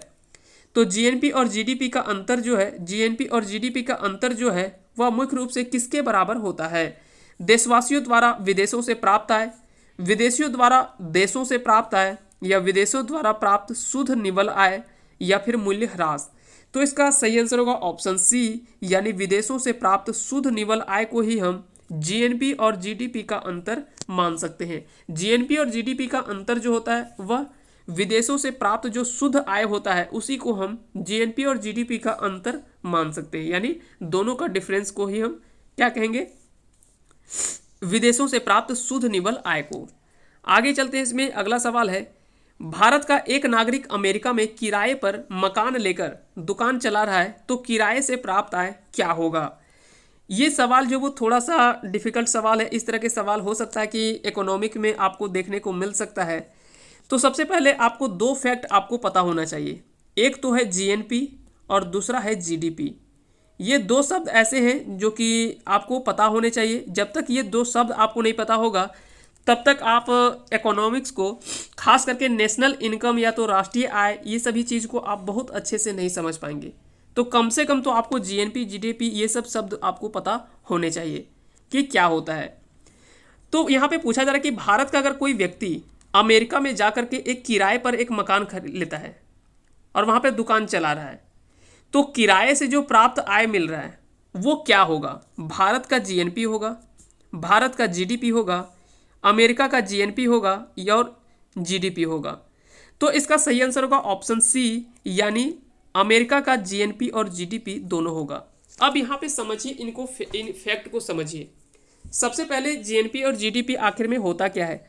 तो सबसे पहले तो आप ये जान लीजिए कि अगर कोई एक सीमा है, इस सीमा के अंतर्गत कोई भी व्यक्ति चाहे देश का नागरिक हो या विदेश का नागरिक हो, इसका उत्पादन जो भी कर रहा है इसको हम क्या कहेंगे, इसको हम काउंट करते हैं जीडीपी में। जीडीपी में इसको हम काउंट करते हैं। लेकिन जीएनपी कहता है कि आप चाहे देश में कर रहे हो या विदेश में कर रहे हो, भारतीय, मान लो भारत का अगर जीएनपी की अगर बात करें तो वह भारतीय व्यक्ति के द्वारा उत्पादित जो भी पैसा होता है, जो भी पैसा उसमें आ रहा है, चाहे वो देश में चाहे इसका निर्माण हो, चाहे वो कमाई देश का हो या तो विदेश से वो कमाई करके लाए, लेकिन वो जो आएगा वो भारत का जीएनपी होगा। लेकिन जीडीपी के लिए यह कंडीशन है कि वह भारतीय आर्थिक सीमा के अंतर्गत वह शामिल हो। तो यहाँ पे देख लीजिए कि अमेरिका का जीएनपी, पहला तो यह किराए पर जो पैसा मिल रहा है वो किसे मिल रहा है, अमेरिका को मिल रहा है। तो वो तो उसके, और पहला तो अमेरिका की सीमा के अंतर्गत ये दुकान भी चल रहा है तो अमेरिका का पहला जीडीपी हुआ, और दूसरा मिल भी रहा है किसे, अमेरिका को मिल रहा है तो वो जीएनपी होगा। यानी ये दोनों आंसर, इसका सही आंसर हो जाएगा ऑप्शन सी यानी अमेरिका का जीएनपी और जीडीपी दोनों होगा। आगे चलते इसमें अगला सवाल है कि सरकार के द्वारा निजी क्षेत्रों पर लगे प्रतिबंध को कम कर देना क्या कहलाता है। सरकार के द्वारा निजी क्षेत्रों पर लगे प्रतिबंध को कम कर देना क्या कहलाता है। उदारीकरण, वैश्वीकरण, ए और बी दोनों इनमें से कोई नहीं। तो इसका सही आंसर होगा ऑप्शन ए यानी उदारीकरण। याद रखेंगे सरकार के द्वारा निजी क्षेत्रों पर लगे प्रतिबंध को कम कर देना उदारीकरण कहलाता है। अब ऐसा मान लेते हैं कि अब केवल 3 ऐसा क्षेत्र है जो कि सार्वजनिक क्षेत्र के लिए कह सकते हैं कि अभी तक बचा हुआ है। वो कौन कौन से क्षेत्र हैं। पहला है परमाणु ऊर्जा, दूसरा है परमाणु अनुसंधान, और तीसरा है रेलवे। लेकिन रेलवे भी आप आए दिनों आप देख रहे हैं कि इसकी भी प्राइवेटाइजेशन की बात चल रही है, तो ये भी कह सकते हैं कि अब निजी हाथों में जाने के लिए कह सकते हैं कि तैयार है। हालांकि अगर बात करें रेलवे अब निजी, अभी अब कह सकते हैं कि निजी की होने वाला है, किंतु अभी भी इसके प्रबंधक के रूप में जो वो प्रवेश करने की अनुमति अभी तक जो रेलवे को नहीं मिला है। लेकिन याद रखेंगे परमाणु और परमाणु अनुसंधान, ये दो अभी जो वो मुख्य रूप से अगर बात करें तो यह कह सकते हैं कि सार्वजनिक क्षेत्र के में आरक्षित है। बाकी के लगभग सभी क्षेत्र कह सकते हैं कि यह निजी हाथों में जा चुका है। आगे चलते इसमें अगला सवाल है, स्वतंत्रता के बाद भारत में पहली बार विमुद्रीकरण किस वर्ष किया गया था? स्वतंत्रता के बाद भारत में पहली बार विमुद्रीकरण किस वर्ष किया गया था? तो इसका सही आंसर आपको बताना है। इसका सही आंसर क्या होगा? इसका सही आंसर होगा ऑप्शन सी, यानी 1978 में। 1978 में याद रखेंगे। इसमें पहली बार अवमूल्यन की अगर बात करें, पहली बार अगर विमुद्रीकरण की बात करें तो यह किया गया था 1946 में। 1946 में पहली बार। दूसरी बार अगर बात करें तो 1978 में। दूसरी बार अगर बात करें 1978 में। और साथ ही साथ आपको पता होगा 9 नवंबर 2016 इसके बारे में भी आपको पता होने चाहिए। साथ ही साथ आप ये जरूर याद रखेंगे कि मोदी जी के द्वारा नोटबंदी की घोषणा जो वो किस दिन किस तारीख को किया गया, आपको डेट भी याद होने चाहिए। जैसे 9 नवंबर 2016 ये डेट आपको याद होने चाहिए। इसकी घोषणा कब की गई थी? तो 8 नवंबर 2016 को रात को की गई थी। बैंकों में पैसे कब आए? तो 10 नवंबर को। तो इस तरह से आपको क्रम याद होने चाहिए, 8, 9, 10, और साथ ही साथ यहाँ पे एक और चीज़ याद रखिए, 11 नवंबर। इस तरह से 4 डेट याद रखेंगे। 8 तारीख को घोषणा होती है। 9 तारीख को कह सकते हैं कि इसमें ये 9 तारीख को कह सकते हैं कि इसमें ये होता है। और साथ ही साथ 10 तारीख को इसमें बैंकों में पैसे आते हैं। 10 नवंबर को 2016 को इसमें बैंकों में पैसे आते हैं।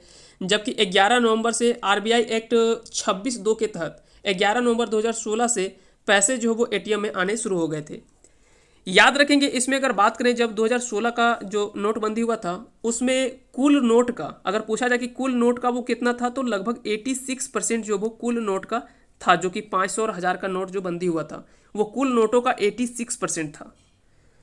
अगर रिटर्निंग अगर बात करें तो लगभग 99% जो वो पैसा रिटर्निंग आ गया, जो कि कह सकते हैं कि ये जिस सोच के साथ इसको किया गया था वह सोच जो वो फेल हो गया।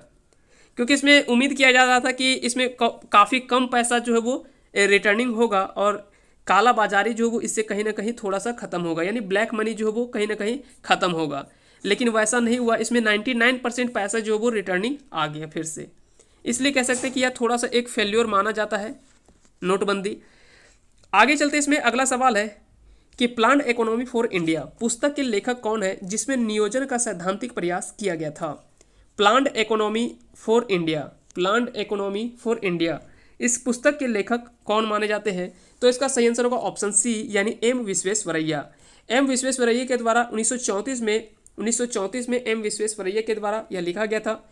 1938 में नेहरू जी की अध्यक्षता में सुभाष चंद्र बोस ने कांग्रेस प्लान या राष्ट्रीय नियोजन नीति का गठन किया।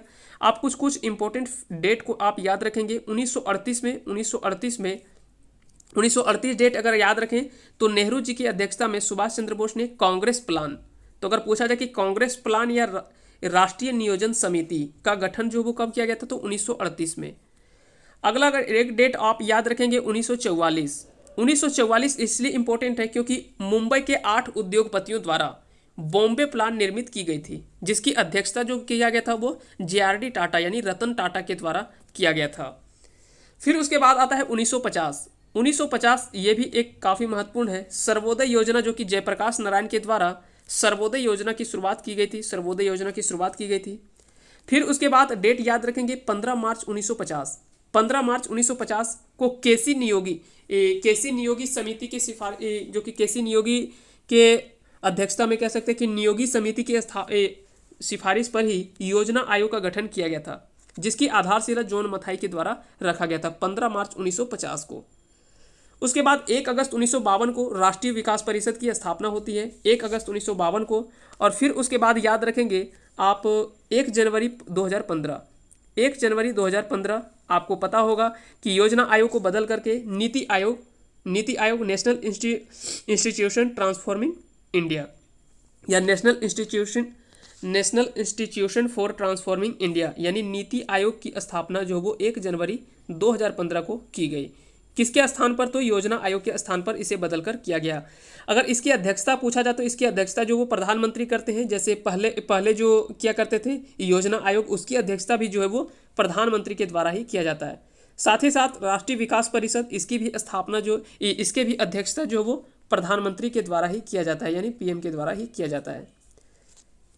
इन सभी फैक्ट को आप याद रखेंगे। आगे चलते इसमें अगला सवाल है, इनमें से किस समिति की सिफारिश पर इंपीरियल बैंक का नाम बदलकर भारतीय स्टेट बैंक कर दिया गया है? तो इनमें से किस समिति की सिफारिश पर इंपीरियल बैंक का नाम बदलकर भारतीय स्टेट बैंक की गई थी? तो ये भी काफ़ी अच्छा सवाल है और इस तरह के सवाल आपको देखने को मिल सकता है। इसका सही आंसर होगा, इसका सही आंसर हो जाएगा, इसका सही आंसर होगा गोवाला समिति या गोडवाला समिति। इसका सही आंसर हो जाएगा गोडवाला समिति के द्वारा ही, गोडवाला कमेटी के द्वारा ही इसकी सिफारिश की गई थी। 1 जुलाई 1955 को जो है 1 जुलाई 1955 को जो है वो स्टेट बैंक ऑफ इंडिया इसकी स्थापना होती है, यानी कह सकते हैं कि उसका नाम बदलकर स्टेट बैंक ऑफ इंडिया कर दिया गया। भारत में सबसे अधिक शाखा, अगर बात करें कि भारत में सबसे अधिक शाखा किस बैंक का है, तो एसबीआई का ही सबसे अधिक शाखा जो वो आपको भारत में देखने को मिलता है।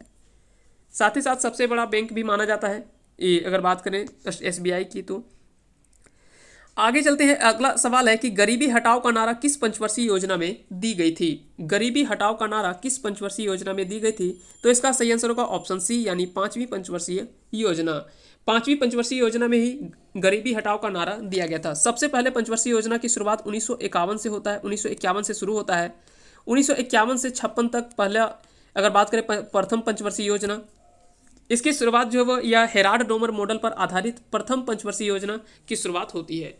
फिर 56 से 61 दूसरी पंचवर्षीय योजना, 61 से लेकर 66 तक तीसरी पंचवर्षीय योजना, फिर 66 से लेकर 69 तक 3 वर्ष के लिए यहाँ पे कह सकते हैं कि गैप मिलता है, जो कि कह सकते हैं कि रोलिंग प्लान या 1 वर्षीय योजना जो है वो 3 वर्षों के लिए यहाँ पे चलता है। फिर 69 से 74, फिर 74 से 78। तो अगर 5वीं पंचवर्षीय योजना का टाइम पीरियड पूछा जाए तो 74 से 78 जो है वो इसका सही आंसर हो जाएगा, 1974 से 78, क्योंकि यह 1 वर्ष पहले ही इसको ख़त्म कर दिया गया था 1978 में ही, और फिर 1978 से 80 तक 2 वर्षों के लिए यहाँ पे रोलिंग प्लान लाया गया था। तो इस तरह से इन सभी फैक्ट को आप याद रखेंगे। आगे चलते इसमें अगला सवाल है, नई आर्थिक सुधार की रूपरेखा सर्वप्रथम किस प्रधानमंत्रित्व काल में बनाई व शुरू की गई? आपको पूछा जा रहा है कि नई आर्थिक सुधार की रूपरेखा सर्वप्रथम किस प्रधानमंत्रित्व काल में बनाई गई व शुरुआत इसकी की गई थी? तो इसका सही आंसर होगा ऑप्शन डी, यानी राजीव गांधी के काल में। यह 1985 में इसकी शुरुआत जो वो किया गया था।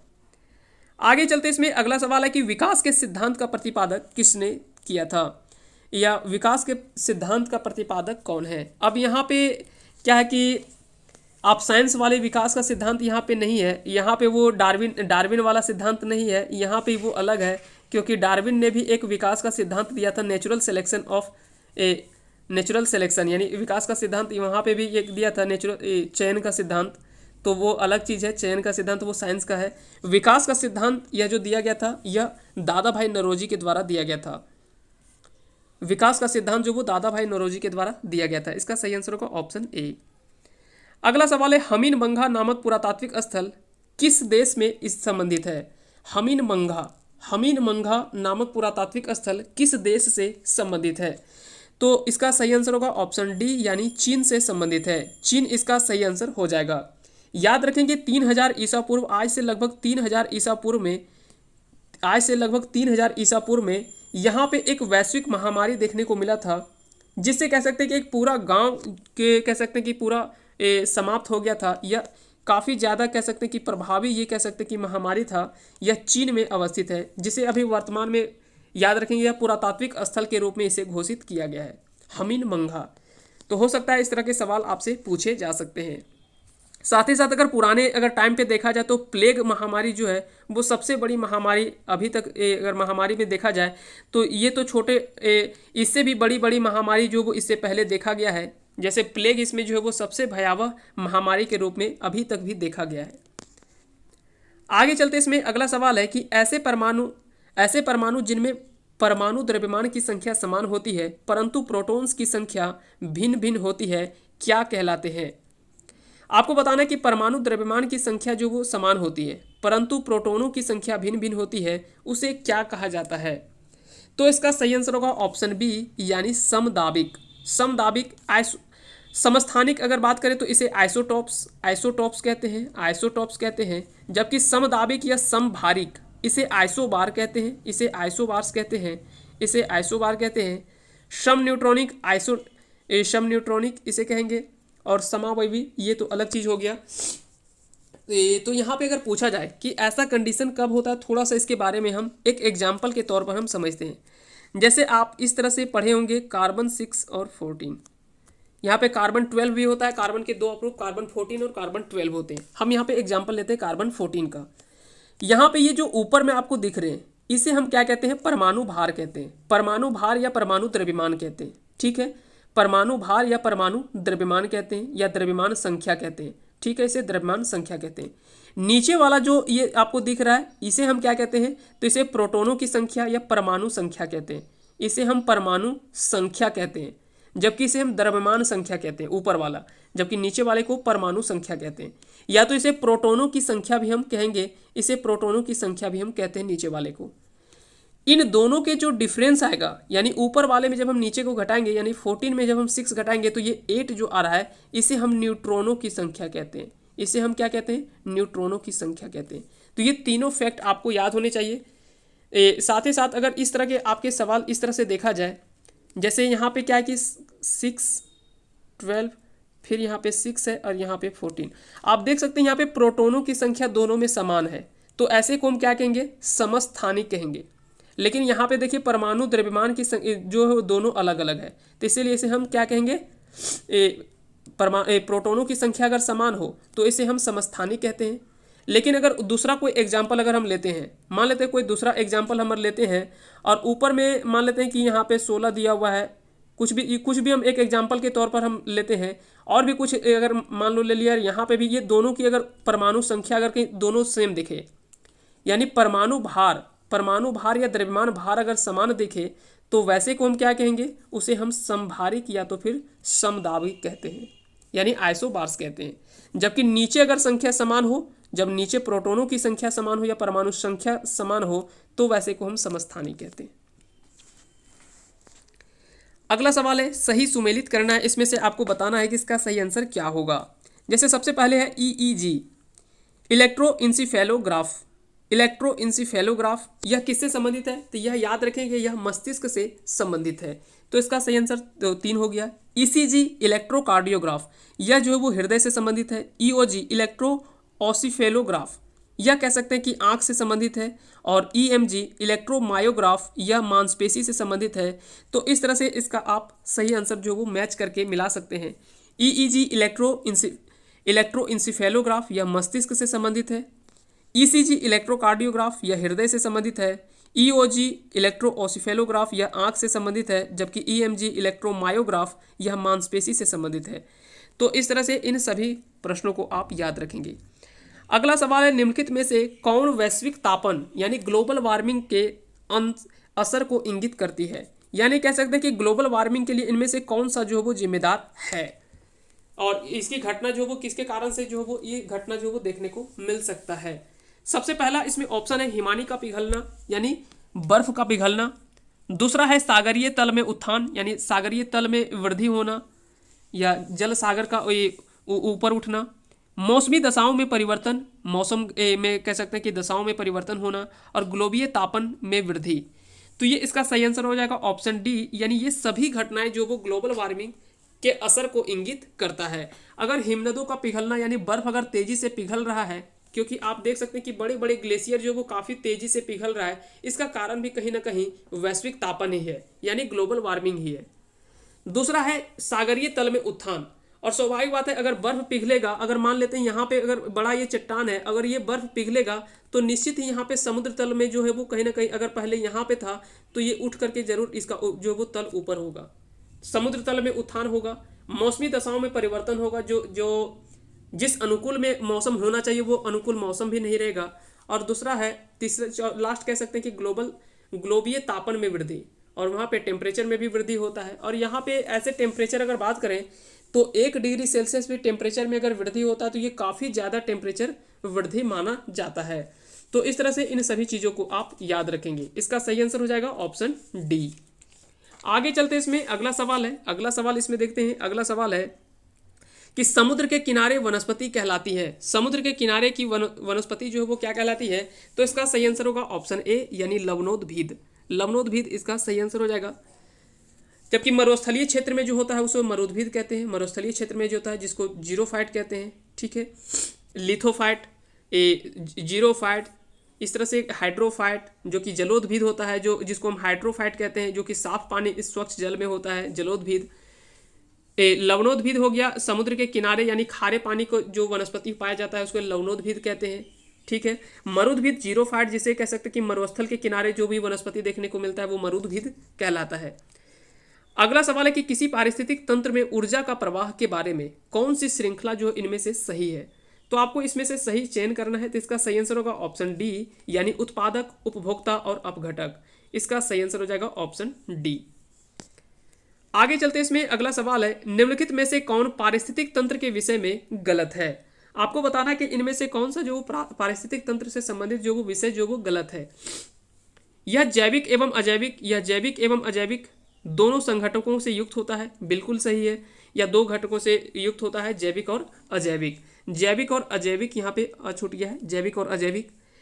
इसकी अपनी स्वयं की उत्पादकता होती है, ये भी सही है। यह एक बंद तंत्र है, यह गलत है क्योंकि यह एक खुला तंत्र होता है, ना कि यह बंद तंत्र होता है। और यह प्राकृतिक संसाधन तंत्र होता है। तो इस तरह से इसका सही आंसर होगा ऑप्शन सी यानी यह बंद तंत्र नहीं खुला तंत्र होता है। आगे चलते इसमें अगला सवाल है कि मनुष्य के वातावरण को सुधारने से नस्ल का सुधारना क्या कहलाता है? यूजेनिक्स, यूथेनिक्स, फिजियोलॉजी या उद्विकास। तो इसका सही आंसर होगा ऑप्शन बी यानी यूथेनिक्स। यूथेनिक्स इसका सही आंसर हो जाएगा। वहीं अगर बात करें जो आनुवंशिकता के नियमों के द्वारा मानव जाति की उन्नति का अध्ययन कहलाता है वह यूजेनिक्स कहलाता है। तो ये दोनों याद रखेंगे। मनुष्य के वातावरण को सुधारने से नस्ल का सुधारना ये यूथेनिक्स कहलाता है, जबकि आनुवंशिकता के नियमों द्वारा मानव जाति की उन्नति का अध्ययन करता है उसे यूजेनिक्स कहते हैं। तो इन दोनों को आप याद रखेंगे।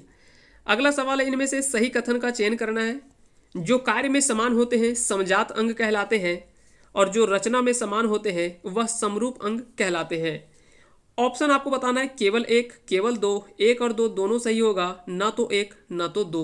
तो इसका सही आंसर होगा ऑप्शन डी, ना तो एक ना तो दो सही है। इनमें से दोनों स्टेटमेंट जो वो गलत है, क्योंकि जो कार्य में समान होते हैं वह समरूप अंग कहलाते हैं। जो कार्य में समान होते हैं वह समरूप अंग कहलाते हैं, जबकि जो रचना में समान होते हैं वह समजात अंग कहलाते हैं।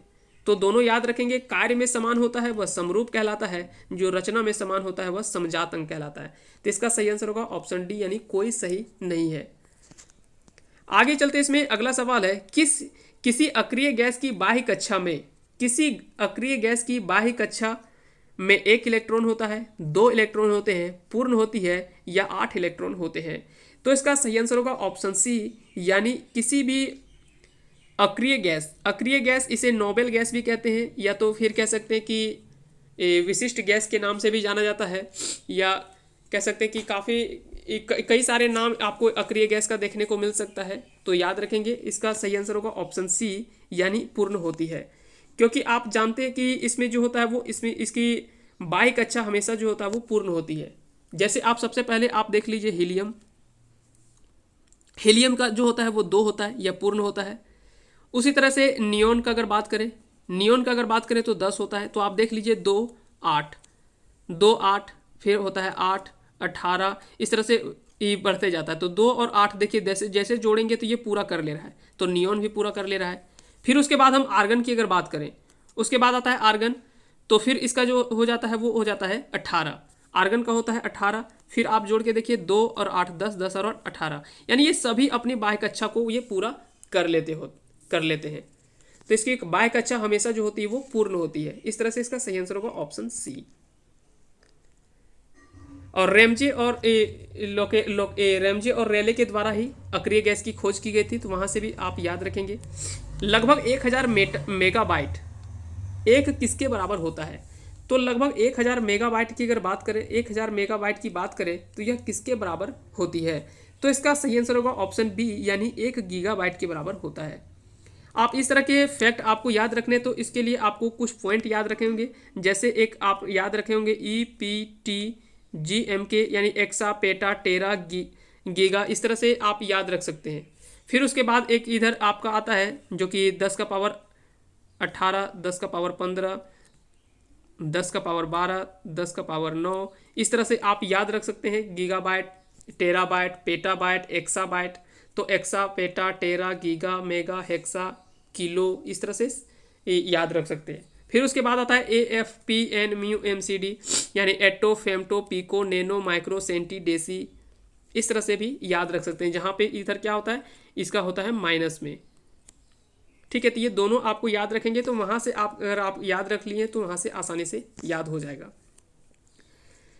इसमें से आपको बताना है, सही सुमेलित करना है, सही सुमेलित करें। एक साइड दिया हुआ है सूची में, आप अगर बात करें तो दृष्टि दोष, और दूसरा साइड दिया हुआ है उसके निवारण के लिए उपयोग किया जाने वाला लेंस। तो सबसे पहले इसमें है निकट दृष्टि दोष। निकट दृष्टि दोष के लिए हम अवतल लेंस का प्रयोग करते हैं। दूर दृष्टि दोष के लिए हम उत्तल लेंस का प्रयोग करते हैं। जरा दृष्टि दोष के लिए बायफोकल लेंस या कह सकते हैं कि द्विफोक्सी लेंस का प्रयोग करते हैं। जबकि लास्ट में है दृष्टि वैषम्य या अबिंदुकता, इसके लिए हम बेलनाकार लेंस का उपयोग करते हैं। तो इस तरह से इसका सही आंसर होगा 2143। 2143 इसका जो है वो सही आंसर हो जाएगा। आगे चलते इसमें अगला सवाल है कि झारखंड की दूसरी सबसे ऊंची चोटी कौन सी है? तो झारखंड की दूसरी सबसे ऊंची चोटी, आप सभी को पता होगा कि झारखंड की सबसे ऊंची चोटी तो पारसनाथ पहाड़ी है। पारसनाथ पहाड़ जो है वो झारखंड की सबसे ऊंची चोटी है, जिसकी ऊंचाई 1365 मीटर, 1365 मीटर। यह गिरिडीह जिले में अवस्थित है। इसकी ऊंचाई अगर फीट में अगर बात करें या मीटर में है, फीट में अगर बात करें तो लगभग 44-80 फीट के लगभग में आता है, 44-80 फीट के लगभग में आता है। उसी तरह से अगर बात करें सर्वत पहाड़ी, तो लगभग 4200 फीट, लगभग 4200 फीट ऊंची पर्वत जो है सर्वत पहाड़ी है, झारखंड के गढ़वा जिले में अवस्थित है, जो कि झारखंड की दूसरी सबसे ऊंची चोटी है। तो इसका सही आंसर होगा सर्वत पहाड़ी, जो कि झारखंड की दूसरी सबसे ऊंची चोटी है। तो इसका सही आंसर होगा ऑप्शन डी, और यह गढ़वा जिले में अवस्थित है। आगे चलते हैं, जबकि कोल्हुआ पहाड़ी यह चतरा जिले में अवस्थित है। क्वेश्चन है अगला कि जंगल तंत्रम पुस्तक के लेखक कौन है? जंगल तंत्रम पुस्तक के लेखक अगर पूछा जाए तो इसका सही आंसर होगा ऑप्शन सी, यानी श्रवण कुमार गोस्वामी। श्रवण कुमार गोस्वामी के द्वारा ही यह उपन्यास जंगल तंत्रम जो वो लिखा गया है, यह नागपुरी से संबंधित है, और इन्होंने काफ़ी महत्वपूर्ण भूमिका भी अपनी निभाई है। हाल ही में इनका जो निधन हुआ है, इसके कारण से यह पुस्तक को लाया गया है। आप याद रखेंगे, यहाँ से सवाल जो वो पूछा जा सकता है। आगे चलते इसमें अगला सवाल है कि हाल ही में प्रफुल्ल कुमार चटर्जी का निधन हुआ, उनका संबंध किस खेल से है? तो प्रफुल्ल कुमार चटर्जी, इनका संबंध जो वो याद रखेंगे यह फुटबॉल से संबंधित है, फुटबॉल से संबंधित है। इसका सही आंसर होगा ऑप्शन डी। आगे चलते इसमें अगला सवाल है, इनमें से किस छऊ का संबंध झारखंड से है? इनमें से किस छऊ का संबंध झारखंड से है? सरायकेला छऊ, पुरुलिया छऊ, मयूरभंज छऊ या सिंगुआ छऊ? तो याद रखेंगे सरायकेला खरसावां में सरायकेला छऊ यह प्रचलित है, जबकि खूंटी जिले में, झारखंड के खूंटी जिले में एक छऊ प्रसिद्ध है जिसका नाम है सिंगुआ छऊ। तो याद रखेंगे 1 और 4 इसका सही आंसर होगा, यानी ऑप्शन सी 1 और 4 इसका सही आंसर होगा, जो कि झारखंड से संबंधित है। वहीं अगर बात करें तो मयूरभंज छऊ यह उड़ीसा राज्य में कह सकते हैं कि प्रचलित है, जबकि पुरुलिया छऊ यह पश्चिम बंगाल में चर्चित जो वो छऊ के रूप में माना जाता है। याद रखेंगे ये जितने भी छऊ हैं वो सभी जो विकसित हुए हैं वो कहीं ना कहीं सरायकेला छऊ से ही विकसित हुए हैं। तो सबसे पुराना छऊ अगर बात करें तो यह सरायकेला छऊ को ही माना जाता है, सरायकेला छऊ को ही माना जाता है। बाकी सभी छऊ जो यहाँ से विकसित हुए हैं और आगे अलग अलग बटे हैं। आगे चलते इसमें अगला सवाल देखते हैं। अगला सवाल है कि गोंडुलपाड़ा कोयला खदान झारखंड के किस जिले में अवस्थित है? गोंडुलपाड़ा कोयला खदान झारखंड के किस जिले में अवस्थित है? तो इसका सही आंसर आपको कमेंट करके बताना है, इसका सही आंसर क्या होगा। तो इसका सही आंसर होगा ऑप्शन डी, यानी हजारीबाग। हजारीबाग इसका सही आंसर हो जाएगा, यानी गोंडुलपाड़ा कोयला खदान जो है वो हजारीबाग में अवस्थित है। हाल ही में अडानी कंपनी जो है, अडानी ग्रुप जो है, इसके द्वारा इस खदान को जो वो खरीदा गया है, कह सकते हैं कि खरीदा गया है, इसकी बोली लगाकर इसे खरीदा है। जो कि कह सकते हैं कि जितने भी वर्षों के लिए जो होता है लीज के टाइप में, जो कि इतने वर्षों तक हम यहाँ पे उत्पादन जो है वो करेंगे, यानी उतने दिनों तक हम यहाँ से कोयला जो वो निकालेंगे। तो इसके लिए अडानी ग्रुप ने हाल ही में जो है वो अच्छे खासी रकम भी इसके लिए कह सकते हैं कि दिया है। तो यह अवस्थित कहाँ पे, तो हजारीबाग जिले में अवस्थित है। अगला सवाल है यहाँ पे, उत्तर से दक्षिण जिलों में सही क्रम आपको सजाना है। इनमें से उत्तर से दक्षिण सही क्रम में आपको सजाना है कि इसका सही आंसर क्या होगा। तो इसका सही आंसर होगा ऑप्शन सी, यानी चतरा, लातेहार, गुमला और सिमडेगा। सबसे पहले तो आप सभी को पता होगा कि गढ़वा, गढ़वा के बाद आता है पलामू, पलामू के बाद है चतरा, चतरा के बाद अगर नीचे देखें तो चतरा के नीचे आता है लातेहार और लोहरदगा, फिर उसके नीचे आता है गुमला और गुमला के नीचे आता है सिमडेगा। तो इस तरह से इसका सही क्रम जो हो जाएगा वो उत्तर से दक्षिण की ओर हो जाएगा, ऑप्शन सी। आगे चलते इसमें अगला सवाल है, झारखंड राज्य गंगा नदी संरक्षण प्राधिकरण किस वर्ष गठित किया गया था। तो इसका सही आंसर होगा ऑप्शन बी, यानी 2009 में। 2009 में ही झारखंड राज्य गंगा नदी संरक्षण प्राधिकरण जो है वो गठित किया गया था। आगे चलते इसमें अगला सवाल पूछा गया कि खोंड जनजाति के द्वारा की जाने वाली स्थानांतरित खेती या झूम खेती किस नाम से जानी जाती है। तो खोंड जनजाति के द्वारा भी स्थानांतरित खेती या झूम खेती की जाती है, उसे किस नाम से जाना जाता है। ऑप्शन यहाँ पे है गोटिया, पोड़चा, कुरवा या हंठुआ।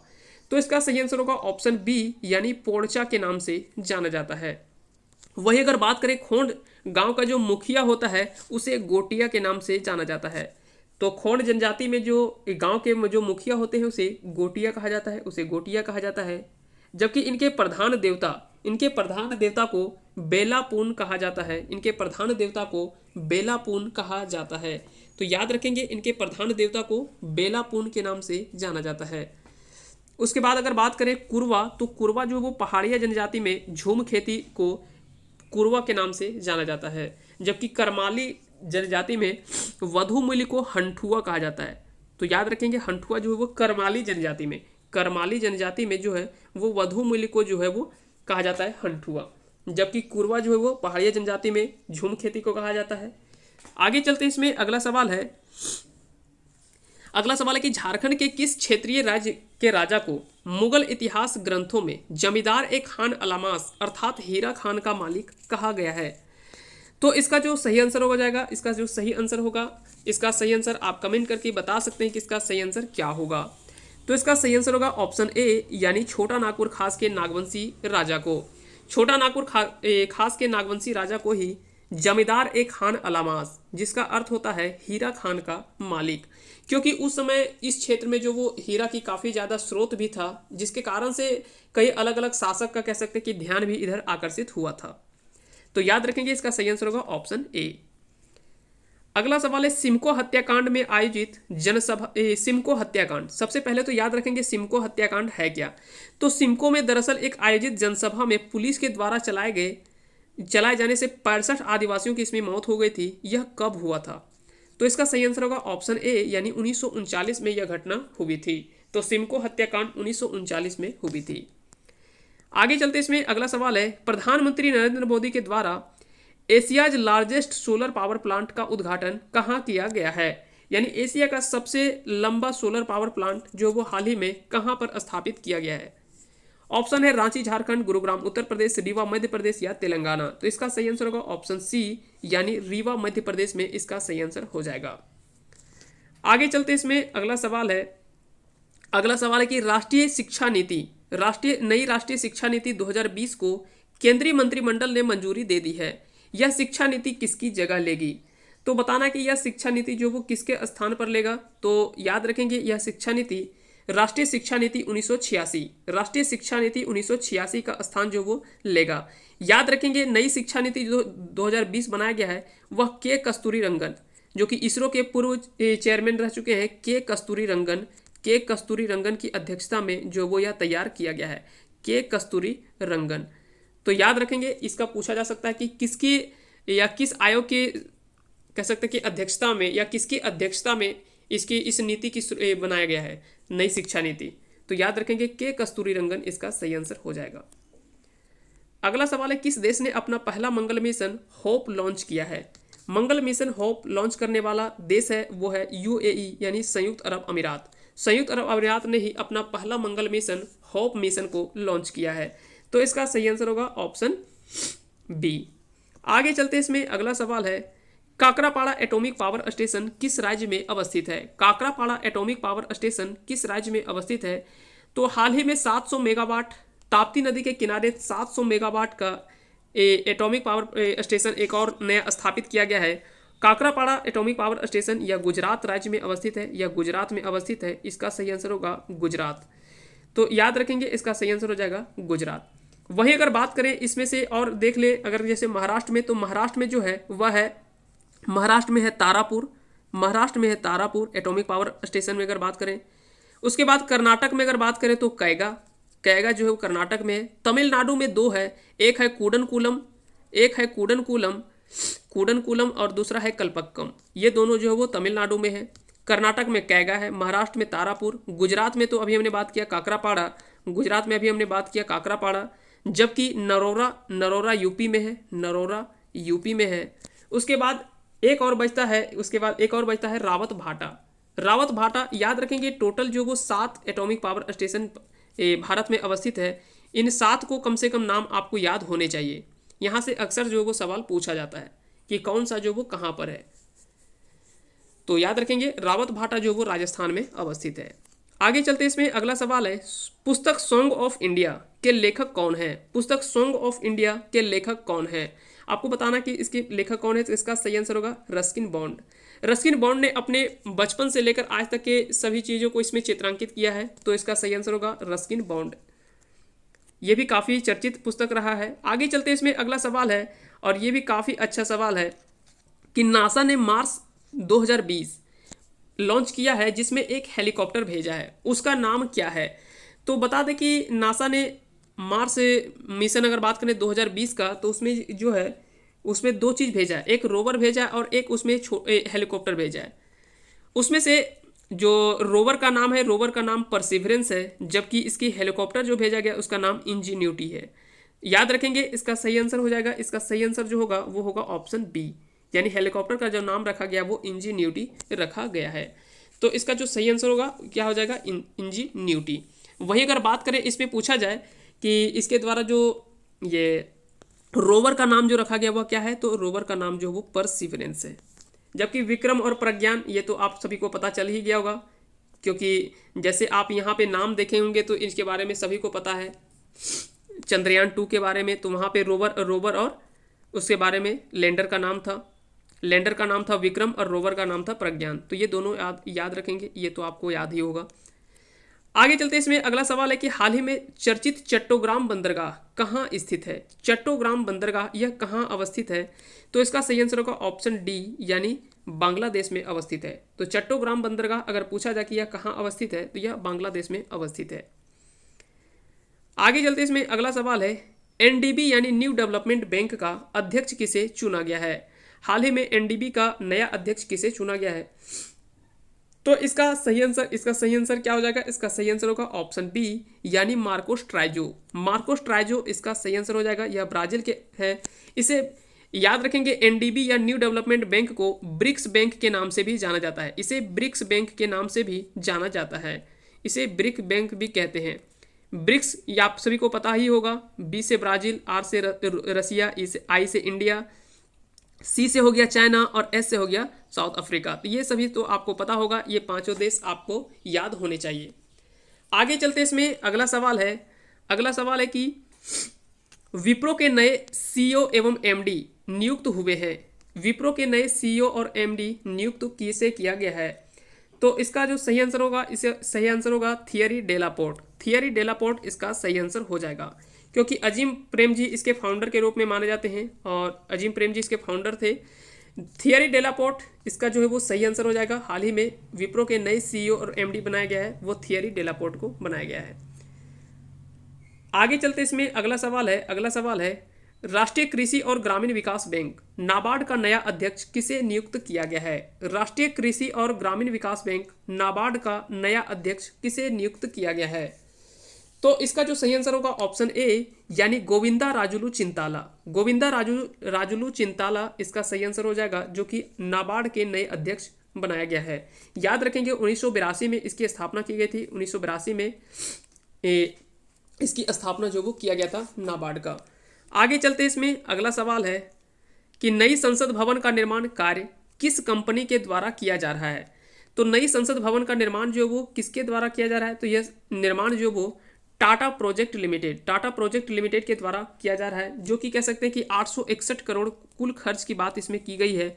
861 करोड़ जो कि लगभग त्रिभुजा आकार की लगभग आकृति अगर देखा जाए तो लगभग इसकी आकृति जो होगा नया संसद भवन का वो त्रिभुजाकार आकृति होगा। यह 2022 तक बोला गया कि यह तैयार होगा। वहीं अगर आपको पुराना संसद से रिलेटेड अगर सवाल पूछा जाए तो याद रखेंगे पुराना जो संसद था वो गोलाकार आकृति में 1927 में यह जो वो बनाया गया था, उन्हें तैयार हुआ था 1927 में। और एडविन लुटियंस इसके जो थे वो डिजाइनर थे, एडविन लुटियंस जो था पुराने संसद। और नया संसद अगर बात करें तो यह 2022 तक कंप्लीट होगा, यह त्रिभुजाकार आकृति का होगा। अगला सवाल है कि प्रशांत महासागर की सबसे गहरी बिंदु मरियाना ट्रेंच तक पहुंचने वाली विश्व की पहली महिला कौन बनी है। तो मरियाना ट्रेंच तक पहुंचने वाली विश्व की पहली महिला जो बनी है वह है Catherine D Sullivan. Catherine D Sullivan इसका सही आंसर हो जाएगा। कैथरीन डी सुलिवन इसका सही आंसर हो जाएगा। साथ ही साथ एक चीज और इससे रिलेटेड आप फैक्ट याद रखेंगे, यह नासा की पूर्व एस्ट्रोनॉट भी रह चुकी है, नासा की पूर्व एस्ट्रोनॉट थी और अंतरिक्ष में चलने वाली पहली महिला भी यह बनी थी, जो कि 1984 में यह अंतरिक्ष में चलने वाली पहली महिला भी बनी थी। तो इसके नाम जो वो कह सकते हैं कि अब दो वर्ल्ड रिकॉर्ड के रूप में देखा जा सकता है कि सबसे नीचे की सबसे गहरा बिंदु मैरियाना ट्रेंच, जिसे चैलेंजर गर्त के नाम से भी जाना जाता है, आप सभी को पता होगा, जो कि काफ़ी गहरा माना जाता है। तो चैलेंजर डीप को तक पहुंचने वाली पहली महिला जो विश्व की बन गई है कौन, तो ये कैथरीन डी सुलिवन, और 1984 में अंतरिक्ष में चलने वाली पहली महिला भी थी। तो ये दोनों फैक्ट आप याद रखेंगे। आगे चलते इसमें विश्व खाद्य पुरस्कार 2020 किसे प्रदान किया गया है। तो इसका सही आंसर होगा ऑप्शन ए, यानी डॉक्टर रतन लाल को जो वो विश्व खाद्य पुरस्कार जो वो दिया गया था। इसका पहला पुरस्कार जो मिला था वो MS स्वामीनाथन को दिया गया था, MS स्वामीनाथन को मिला था। तो ये दोनों फैक्ट आप याद रखेंगे। अगला सवाल है कि भारत संयुक्त राष्ट्र सुरक्षा परिषद का अस्थायी अध्यक्ष कौन सी बार बना है। तो केवी बार जो वो भारत जो वो कह सकते हैं कि संयुक्त राष्ट्र सुरक्षा परिषद का अस्थायी सदस्य, अस्थायी कह सकते हैं कि अस्थायी सदस्य के रूप में, अस्थायी सदस्य के रूप में, अस्थायी सदस्य के रूप में, अध्यक्ष नहीं कह सकते हैं, अस्थायी सदस्य के रूप में, क्योंकि इसमें टोटल सदस्य होते हैं सुरक्षा परिषद में 15 में जो होते हैं वो 5 होते हैं अस्थायी और 10 होते हैं अस्थायी सदस्य। तो 5 अस्थायी सदस्य में आप देशों में अगर बात करें तो आप सभी को पता ही होगा, अमेरिका, चीन, रूस, फ्रांस और ब्रिटेन, ये 5 जो वो कह सकते हैं कि अस्थायी देश हैं, जबकि 10 अस्थायी देश ये हर 2 साल में जो है वो बदलते रहते हैं और चुनाते रहते हैं। तो भारत जो वो आठवीं बार जो इस बार जो है वो अस्थायी सदस्य के रूप में जो वो चुना गया है। तो इसका सही आंसर होगा ऑप्शन बी, यानी 8वीं बार। उत्तराखंड की ग्रीष्मकालीन राजधानी किसे बनाया गया है। तो उत्तराखंड की ग्रीष्मकालीन राजधानी जो बनाया गया वो गैरसेन को बनाया गया है। इसका सही आंसर हो जाएगा ऑप्शन डी। जबकि देहरादून आप सभी को पता ही होगा, इसकी राजधानी पहले से है। अगला सवाल है कि इनमें से किसे 2020 का राष्ट्रीय राजीव गांधी खेल रत्न पुरस्कार नहीं मिला है। आपको बताना है कि 2020 का राजीव गांधी खेल रत्न पुरस्कार इनमें से किसे नहीं मिला है। मरियप्पन थंगावेलु या पैरा एथलेटिक्स से संबंधित है, इसे मिला है। मनिका बत्रा या टेबल टेनिस से है, इनको भी मिला है। जबकि रोहित शर्मा या क्रिकेट से संबंधित है, इनको भी मिला है। मीराबाई चानू, इनको जो वो 2020 का राजीव गांधी खेल रत्न पुरस्कार नहीं मिला है, इनको 2018 में ही राजीव गांधी खेल रत्न पुरस्कार, और विराट कोहली, ये दोनों को जो वो 2018 में ही मिला था। तो इस तरह से इसका जो सही आंसर हो जाएगा ऑप्शन डी, यानी मीराबाई चानू को नहीं मिला है। ये 3 के अलावा 2 नाम आप याद रखेंगे, एक है रानी रामपाल, यह भारतीय हॉकी टीम के कैप्टन भी रह चुकी है, रानी रामपाल, इसको भी मिला है। जबकि एक और आप याद रखेंगे विनेश फोगाट, यह कुश्ती से संबंधित है। ये 5 लोगों को जो है वो 2020 में राजीव गांधी खेल रत्न पुरस्कार से सम्मानित किया गया है। यह पहला बार ऐसा है कि किसी भी एक वर्ष में 5 लोगों को जो है वो राजीव गांधी खेल रत्न पुरस्कार से सम्मानित किया गया है। अगला सवाल है कि वर्तमान में भारत की महारत्न कंपनियों की संख्या कितनी है। तो महारत्न कंपनियों की संख्या अगर पूछा जाए कि वर्तमान में कितनी है, तो इसका सही आंसर होगा ऑप्शन बी, यानी 10। 10 जो वो वर्तमान में अगर बात करें तो 10 जो वो महारत्न कंपनियों की संख्या है। इसमें से 2 आपको याद रखने हैं। एक तो आपको याद रखना है बीपीसीएल और दूसरा है पीजीसीआईएल। बीपीसीएल अगर बात करें तो Bharat petroleum corporation limited, Bharat petroleum corporation limited, इसे भारत रिफाइनरी लिमिटेड के नाम से पहले जाना जाता था। बाद में इसे बदलकर नाम इसका जो रखा गया वो भारत पेट्रोलियम कॉर्पोरेशन लिमिटेड रख दिया गया। 1977 में बीपीसीएल की स्थापना की गई थी 1977 में, और इसका मुख्यालय जो वो मुंबई में है।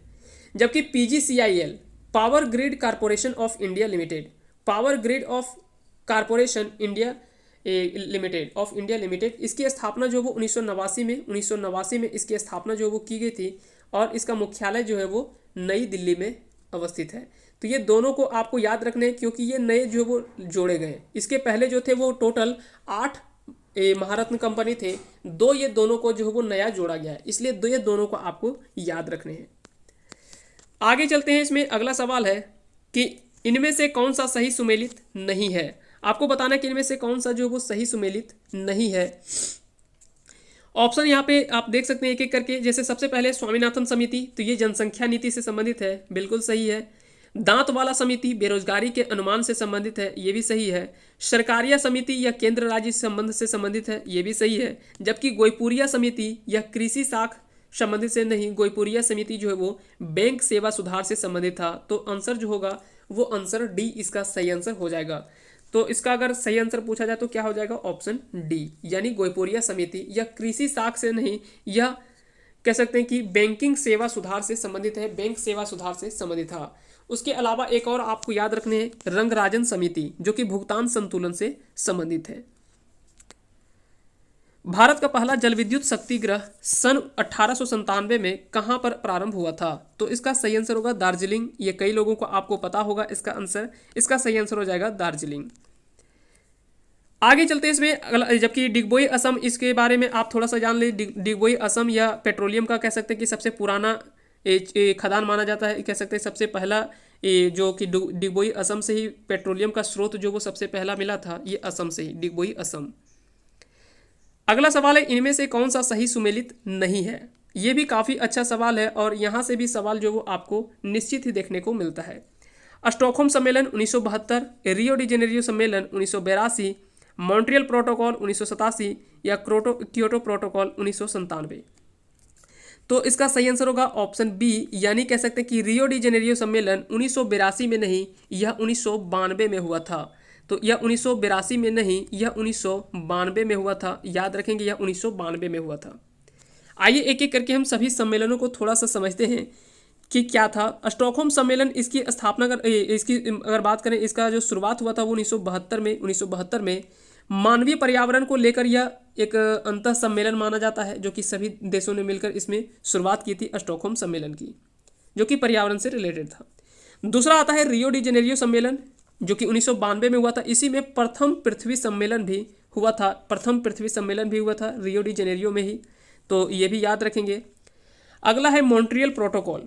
तो मॉन्ट्रियल दरअसल ये कनाडा का एक शहर है, जहां पर 1987 में ओजोन परत के क्षरण को रोकने के लिए या ओजोन परत के क्षरण को कम करने के लिए ही जो है वो इसकी शुरुआत हुआ था, मॉन्ट्रियल प्रोटोकॉल। जबकि क्योटो प्रोटोकॉल, क्योटो दरअसल ये जापान का एक शहर है, क्योटो। यहाँ पे कह सकते हैं कि 1997 में यह एक प्रोटोकॉल हुआ था, जो कि वर्ष 2012 तक बोला गया था कि कार्बन उत्सर्जन को कम करना इसका टारगेट जो वो रखा गया था। हालांकि इसको फिर से डेट आगे बढ़ाया जा रहा है। वर्तमान में अगर बात करें कि सबसे अधिक कार्बन उत्सर्जन वाला देश कौन सा है, तो आप सभी को पता ही होगा, इसके लिए बोलने की जरूरत नहीं है, चीन है, जो कि सबसे ज़्यादा कार्बन उत्सर्जन करता है वर्तमान में। अगला सवाल है कि इसरो की 50वीं उड़ान रीसेट 2B-R1 किसे सफलतापूर्वक प्रक्षेपित किया गया। तो यहाँ पे किससे जो वो प्रक्षेपित किया गया है। तो इस तरह के सवाल आपसे पूछा जा सकता है, क्योंकि इनसे संबंधित भी कई सारे सवाल जो एग्जाम में हूबहू सवाल जो वो पूछे जाते हैं। 4-5 यहाँ पे हम इंपॉर्टेंट फैक्ट प्रश्न डाल दिए हैं, इसमें से जो भी आपके एग्जाम में निश्चित ही यहाँ से पूछे जाएगा। हाल ही में बता दें कि इसरो की 50वीं उड़ान थी, और 50वीं उड़ान के साथ साथ ये एक और इम्पोर्टेंट यहाँ पे ये इसलिए बनता है सवाल, क्योंकि 50वीं उड़ान के साथ साथ श्रीहरिकोटा की यह 75वीं उड़ान भी थी। तो श्रीहरिकोटा से यह भरने वाला उड़ान जो वो 75वां उड़ान भी था।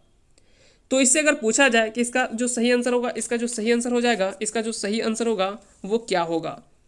तो 50वीं उड़ान है, तो कई लोगों को लगेगा कि PSLV C50 से ही होगा, लेकिन याद रखेंगे C50 इसका सही आंसर नहीं होगा। इसका सही आंसर होगा ऑप्शन ए, यानी PSLV 48। PSLV C48 से ही कह सकते हैं कि यह 50वीं उड़ान रीसेट 2BR1, रीसेट 2BR1 इसका कह सकते हैं कि उपग्रह का प्रक्षेपण जो किया गया था। तो याद रखेंगे इसका सही आंसर होगा PSLV 48। दरअसल इसके साथ साथ अमेरिका के 6, इजराइल, इटली और जापान के 1 उपग्रह को भी प्रक्षेपित किया गया था श्रीहरिकोटा के। साथ ही साथ याद रखेंगे यह श्रीहरिकोटा से 75वीं उड़ान भी था, इसलिए यह काफ़ी इंपॉर्टेंट जो वो माना जा रहा है। ये दोनों संदर्भ में इंपॉर्टेंट माना जाता है। साथ ही साथ याद रखेंगे अगर बात करें रीसेट 2BR1, तो यह जो वो एक radar imaging earth observation satellite है, जो कि सीमावर्ती इलाकों में जो आतंकवादी या घुसपैठी जो घुस जाते हैं उनके गतिविधियों पर यह नज़र रखेगा मुख्य रूप से। तो याद रखेंगे इस दृष्टि से काफ़ी ये इंपॉर्टेंट है। आगे चलते इसमें अगला सवाल है 89th अगला सवाल इसमें से है कि डीआरडीओ द्वारा निर्मित विकसित रोधी मिसाइल, कह सकते हैं कि रोधी मिसाइल जो है, जो लंबी दूरियों से विविध प्रकार के शत्रु रडारों को नष्ट करने में सक्षम है, इसका नाम क्या है? तो डीआरडीओ के द्वारा हाल ही में दरअसल एक विकिरण रोधी मिसाइल का निर्माण किया गया है। उस मिसाइल का नाम क्या है आपको बताना है। ऑप्शन यहाँ पे है बाहुबली, सक्षम, रुद्रम या ब्रह्मास्त्र। तो इसका सही आंसर होगा ऑप्शन सी, यानी रुद्रम। बता दें कि इसकी अगर यह ब्रह्मोस जैसी जो है वो कह सकते हैं कि सुपरसोनिक मिसाइल है, ब्रह्मोस जैसी सुपरसोनिक मिसाइल है, और यह शत्रु रडार, वायु रक्षा प्रणाली या संचार नेटवर्क को नष्ट करने में यह काफ़ी सक्षम है। इसलिए रुद्रम जो वो काफ़ी चर्चा में रहा है और इसको निर्माण जो किया गया वो डीआरडीओ के द्वारा निर्मित किया गया है। आगे चलते इसमें अगला सवाल है कि चर्चा में रहा वयोमित्र क्या है? चर्चा में रहा वयोमित्र क्या है? तो इसका जो सही आंसर हो जाएगा ऑप्शन बी, यानी मानव रहित गगनयान में प्रथम महिला रोबोट। इसका सही आंसर होगा ऑप्शन बी। दरअसल गगनयान मिशन में जो वो एक महिला रोबोट को भेजा जा रहा है, इसमें कोई व्यक्ति को तो नहीं लेकिन महिला रोबोट को भेजा जा रहा है, जो कि कह सकते हैं कि प्रथम मानव रहित गगनयान में प्रथम महिला रोबोट को भेजा जा रहा है, जिसका नाम वयोमित्र रखा गया है। तो याद रखेंगे इसका सही आंसर होगा ऑप्शन बी। अगला सवाल है कि अंतरिक्ष में सबसे लंबे समय तक 328 दिन तक रहने वाली महिला कौन बन गई है? यानी अंतरिक्ष में सबसे लंबे समय तक रहने वाली महिला जो वो हाल ही में कौन बन गई है? तो इसका सही आंसर होगा ऑप्शन बी, यानी क्रिस्टीना कोच। क्रिस्टीना कोच इसका सही आंसर हो जाएगा, जो कि अमेरिकी अंतरिक्ष यात्री हैं, जो कि सबसे लंबे समय तक या लगभग 11 महीने तक यह अंतरिक्ष में बिताकर आई है। आगे चलते इसमें अगला सवाल है टाइटन एरम क्या है? टाइटन एरम क्या है? तो बता दें कि इंडोनेशिया के सुमात्रा के वन में एक मिली दुनिया के सबसे ऊंचा फूल जो है यह है टाइटन एरम। यह दुनिया का सबसे ऊंचा फूल है, जो कि यह इंडोनेशिया के सुमात्रा के वन में हाल ही में मिला है। तो इसका सही आंसर होगा ऑप्शन सी। अगला सवाल है कि इनमें से कौन सा लोक नृत्य झारखंड का नहीं है? तो इसमें बताना कि इनमें से कौन सा लोक नृत्य जो वो झारखंड से संबंधित नहीं है। अलकप नृत्य, पाइका, हुंटा या बारडो छाम। तो याद रखेंगे इसका सही आंसर होगा ऑप्शन डी, यानी बारडो छाम जो है वह अरुणाचल प्रदेश का लोक नृत्य है। यह अरुणाचल प्रदेश का नृत्य है। तो इस तरह से बाकी के 3 अलकप, पाइका और हुंटा, ये तीनों जो है वो झारखंड के लोक नृत्य है। इस तरह से इसका सही आंसर होगा ऑप्शन डी। अगला सवाल है कि 3 बार शांति का नोबेल पुरस्कार विजेता संगठन रेड क्रॉस की स्थापना कब हुई थी?